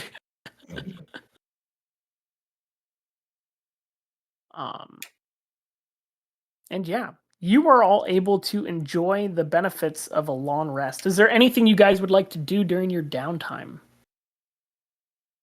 Arthur would just cook dinner for everyone like usual. What is the dinner of which you wish to prepare? Well, we're on an island. He's salted plenty of fish, so it'd probably be a fish. There is lots of fish. You guys also encountered what seems to be a potential jam, some various insect. Listen, my bad. Arthur. Yeah, would earn so many points right now if he went and killed a bunch of like the little velociraptors and shit. Honestly, I so and cooked hardcore them thought up about it. and then made them into literal dino nuggets. You know what? That's fair. He was like, huh. He's gonna like look back into the forest, thinking about the lizard thing we saw, look at the bard, and then go, I'll be right back. So I'm going to go hunt some small-time dinosaurs. Okay, what is your...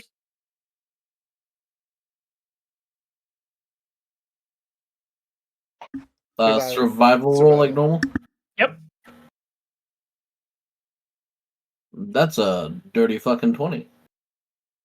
Hey, a dirty 20. That is easy enough to find a number of specimens.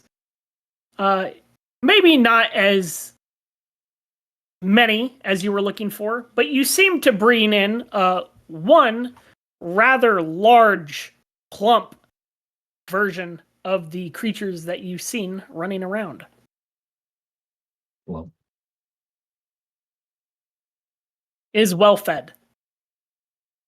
And it shows. It's probably similar in size to the actual real life massive fucking chicken that I had to butcher like last week. I'd never butchered a chicken so fat that I held it upside down. I held it by its feet upside down after it was dead, and its knees dislocated was how fat it was. Jesus. But yeah, Arthur will carve it up, and well, he probably doesn't have breading to make dino nuggies, but he'll make some good roasted chicken or roasted. You're right. dinosaur. There is no breading per se. However, you do have the Stale those, bread. yeah, those terrible hardtack, and or you have flour that you could make bread. Stale bread works great. You just crush it up into crumbs. Yeah. No, we'll do roasted dinosaur with some veggies and starch. Okay. Boom, boom, pow. You are able to make your dino nuggy equivalents without the bread-ishness. Breadless nuggies. There you go. Well, on a You gluten-free diet. What the hell's gluten? I have no clue. You've heard of boneless nugs. Now get ready for breadless nugs. It's just pieces of chicken. Now get ready Okay. for shredded nugs. It's just shredded chicken. But yes, you have caught a dinosaur. I wonder how many people can say the same. And it is edible. And we all enjoy and partake. Do you tell anybody else what you cooked? Yeah, he'll say he caught one of the lizard things. When do you say this? Oh, as soon as the bard takes a bite. As soon as the bard's like, "Oh, this is really good," yeah, caught one of the dinosaur things. I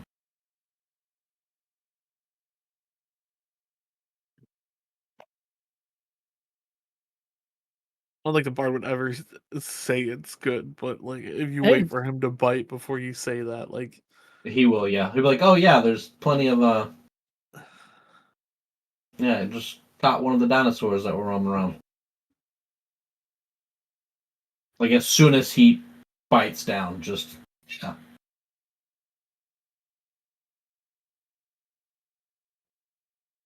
you just slowly chews.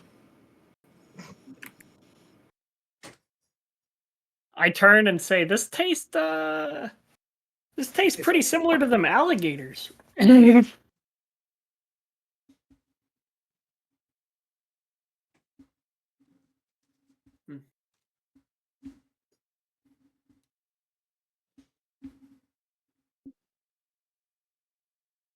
Well, around, not understanding any of the problems. I would like to drink and converse with the other people hanging around the communal tent because obviously to drink with people I need community. So communal drinking has occurred. Though I will say Ralire is probably what you would consider kind of perturbed for his regular actions. Perturbed? Perturbed. He feels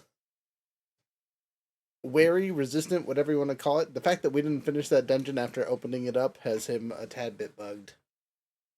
Like, don't get me wrong, as a player, I understand.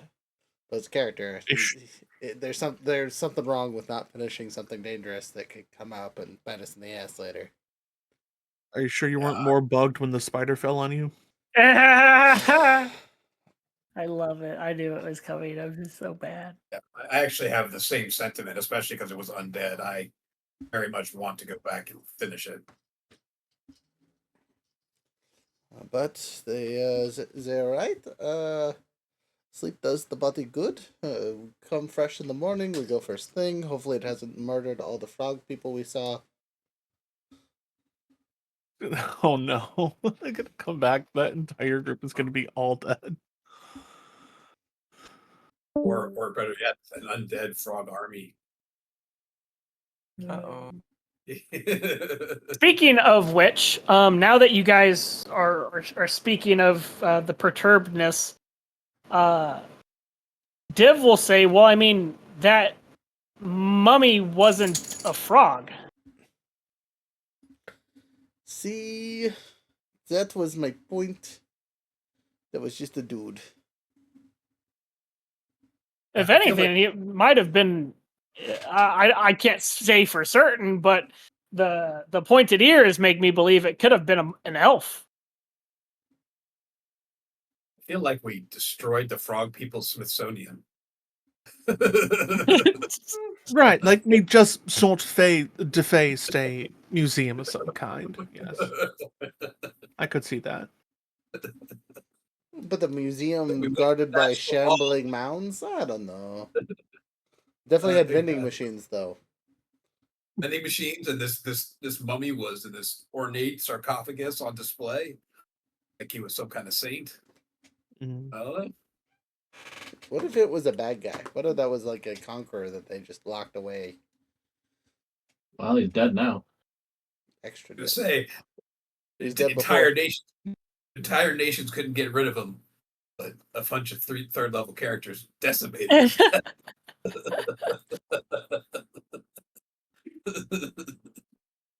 Oh, Nations could have got rid of him, but put a paladin in his way.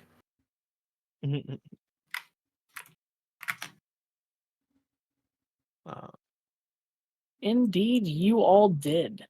Yes. The other characters of which you interacted with are a woman, human, seems to be of a fighter variety, and a halfling. Sorry about that. My internet just quit on me. We understand. All good. It was scheduled for midnight. I got an extra hour and a half. You know, for being as concerned as I am, that does not stop me from partying and making friends, apparently.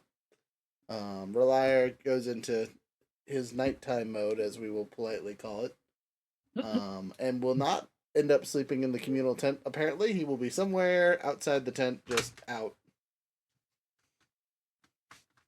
Yeah, I do also have to say, I think during like the evening time, like Zarin is like essentially there contractually obligated for like morale purposes and like is there to perform. So like every night Zarin does do some sort of performance.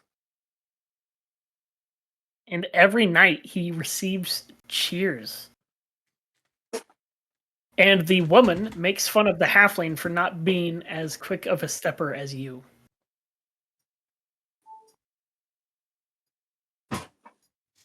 I mean, it's to be expected. Nice. Zarin is nothing if not graceful.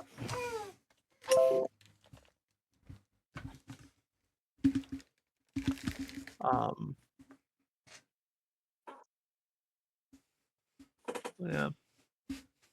They will mostly be talking about, well, it should be, do you think they'll arrive in the morning or do you think they'll arrive at night? Talking about the ships. Isn't the ship like a few days out still? Yeah, it was about 2 days out, and you guys used one day.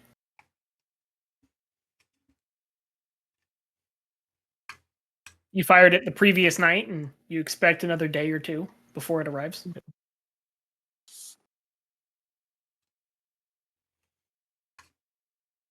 So we have one more day. Hopefully, probably at night. That is, if they saw the flare at all. Hopefully, they have somebody watching for that stuff all the time, considering that's our method of notifying them.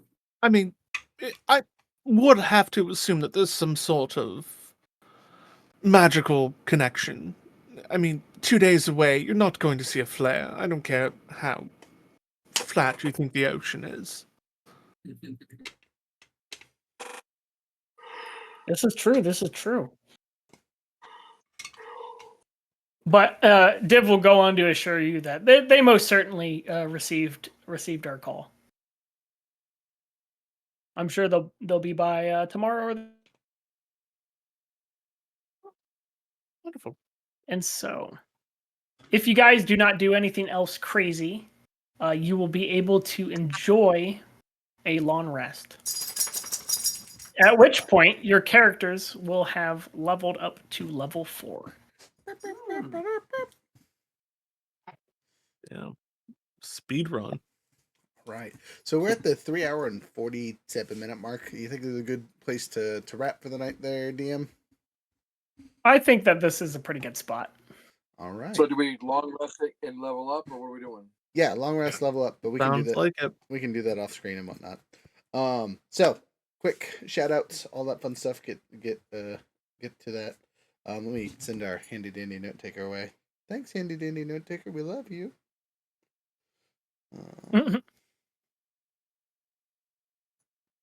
Gotta talk nice to AI so it doesn't be mean to us in the future. I do the same thing. When Skynet takes over, I'm not. The best thing about this is this dungeon is packable enough for me to take to Roger's house whenever I go. I was gonna say next time we play, we'll have 2 or 3 people on site on location. So Nice. and they find a bigger screen. Or we'll be on laptops 4 feet away, having to mute every time someone talks. It'll be great. It'll just be like Power Rangers on Monday. But neither here nor there. The month is wrapping up. I do not believe we have any major events to finish the month off.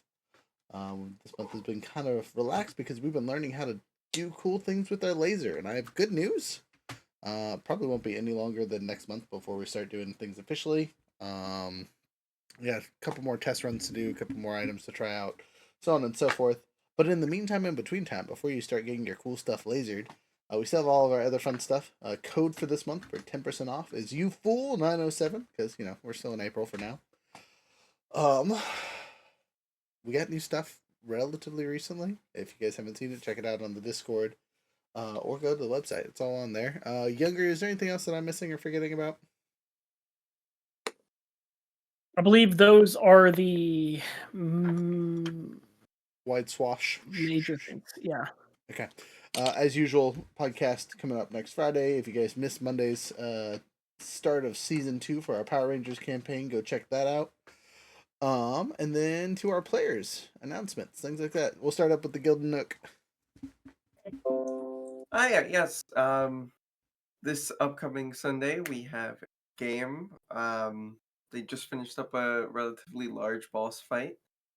And they're going to be going into a new city, one of the oldest cities on the continent. So it will be very interesting, very big lore drops and everything like that.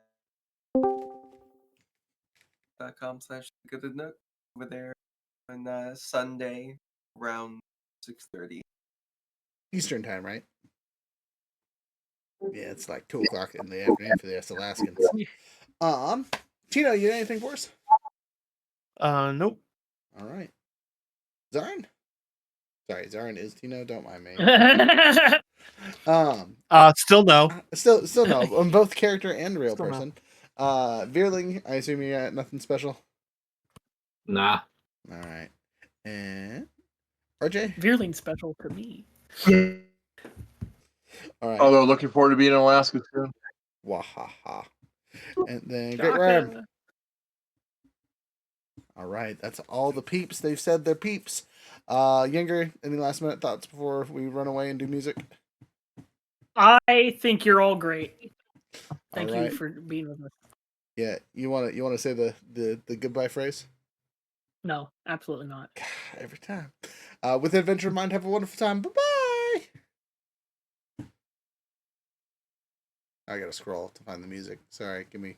I would say have a wonderful night. Shaking my head over here. We're just gonna Making my way. we're just gonna do the theme song. It'll be fine. You're getting the Epic Sages song.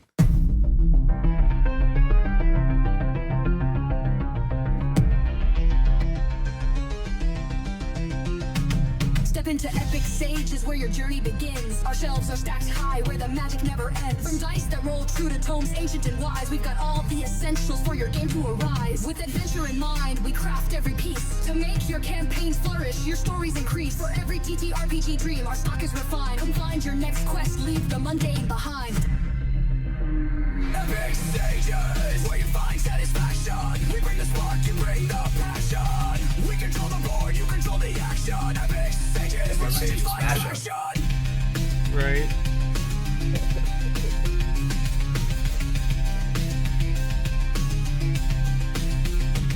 Our online store's a wonderland, easy to explore, with service that shines whether in person or more. Need advice on your journey? We're here to assist. For novice and veteran, no wish will be missed. We've got what you need from the basic to the grand, to bring your world to life with a masterful hand. From maps that expand to characters that bind. Epic Sages, always with adventure in mind.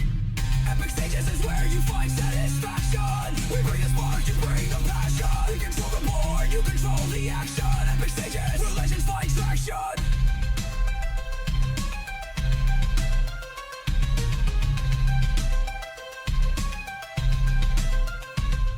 Elevate your game with custom pieces so fine, handcrafted with care, designed to make you shine. From miniature heroes to landscapes vast, we build every detail to make the magic last. When the final dice is rolled and the journey is done, we offer keepsakes that remind of the battles you won. In every treasure we offer, memories are signed. Epic Sages, always with adventure in mind. Epic Sages is where you find satisfaction. We bring the spark, you bring the passion. We control the board, you control the action. Epic Sages, where legends find traction. Epic Sages is where you find satisfaction. We bring the spark, you bring the passion. We control the board, you control the action. Epic Sages, where legends find traction.